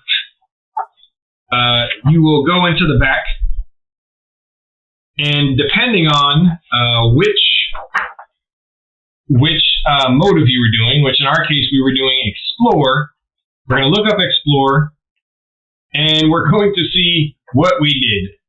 So had we actually not failed, what we would have done is 160 to 199, we got a 188, which seems terrible, but that's what we got.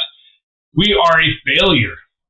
Captain Nemo's voyage ends in disappointment as nothing world-changing or even very significant is discovered. Still wanting to share what was learned, Nemo's many letters and articles are rejected by multiple scientific journals and societies, primarily due to prejudice simply because Nemo was not considered one of us among these elitist communities. Embittered, his final response is to disappear with the Nautilus into the icy depths, ever to return. So each level, or each one you use, if you look, had 6 possible outcomes, depending on your score value.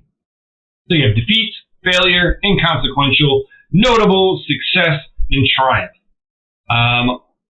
So consider we didn't actually make it to the end and we died. Even if we would have finished, maybe we would have squeaked out a couple more points. I don't know if we could have gotten 12 more points to get into at least inconsequential, but there you have it. That was Nemo's War, and yeah, I got wrecked. Overall, it's a pretty cool game. I thought I covered most of the stuff on my initial playthrough, but I missed a few things that I had to look up, which kind of slowed it down. But overall, the game flows pretty quickly. Sometimes you have to really agonize over your choices. And at the end of the day, I really like this. It has a high replay value. There are more decks or more cards than what's there. So depending on which version of the character you play, so there's all these little tiles and they have different motives, and you have different scoring. So you're trying to do different things in each game. I think that's pretty cool. It does get very busy. It is hard to maintain and control the board. I also don't know if I was doing the notoriety 100% correct on the bold attack. I believe the way it works is you do an attack like normal. You suffer any notoriety that's on the actual ship, and then if you choose to keep attacking, you gain notoriety and you add a notoriety. I think that's how it worked. So you either gain notoriety on the next attack, I think either before or after the next attack. I think you gain notoriety even if you fail because you went for another attack. So I think I caught that. There's a lot to keep track of. But overall, I think it's really cool. And hopefully you enjoyed watching it, even though it was a very long game. Notwithstanding all the technical issues I had at the beginning, I didn't actually get going until about 9:30, just because technical glitches. But once I got those resolved, everything kind of went smooth after that. So I hope you enjoyed it. Stay tuned to the channel. I will do a review of the game and go over a more in-depth overview of how to play. Well, not more in-depth. You probably got more out of watching this, but I will give an overview of how to play, and I'll tell you more of my thoughts once I've had a little bit more time to think about it, figure out what I liked, what I didn't like,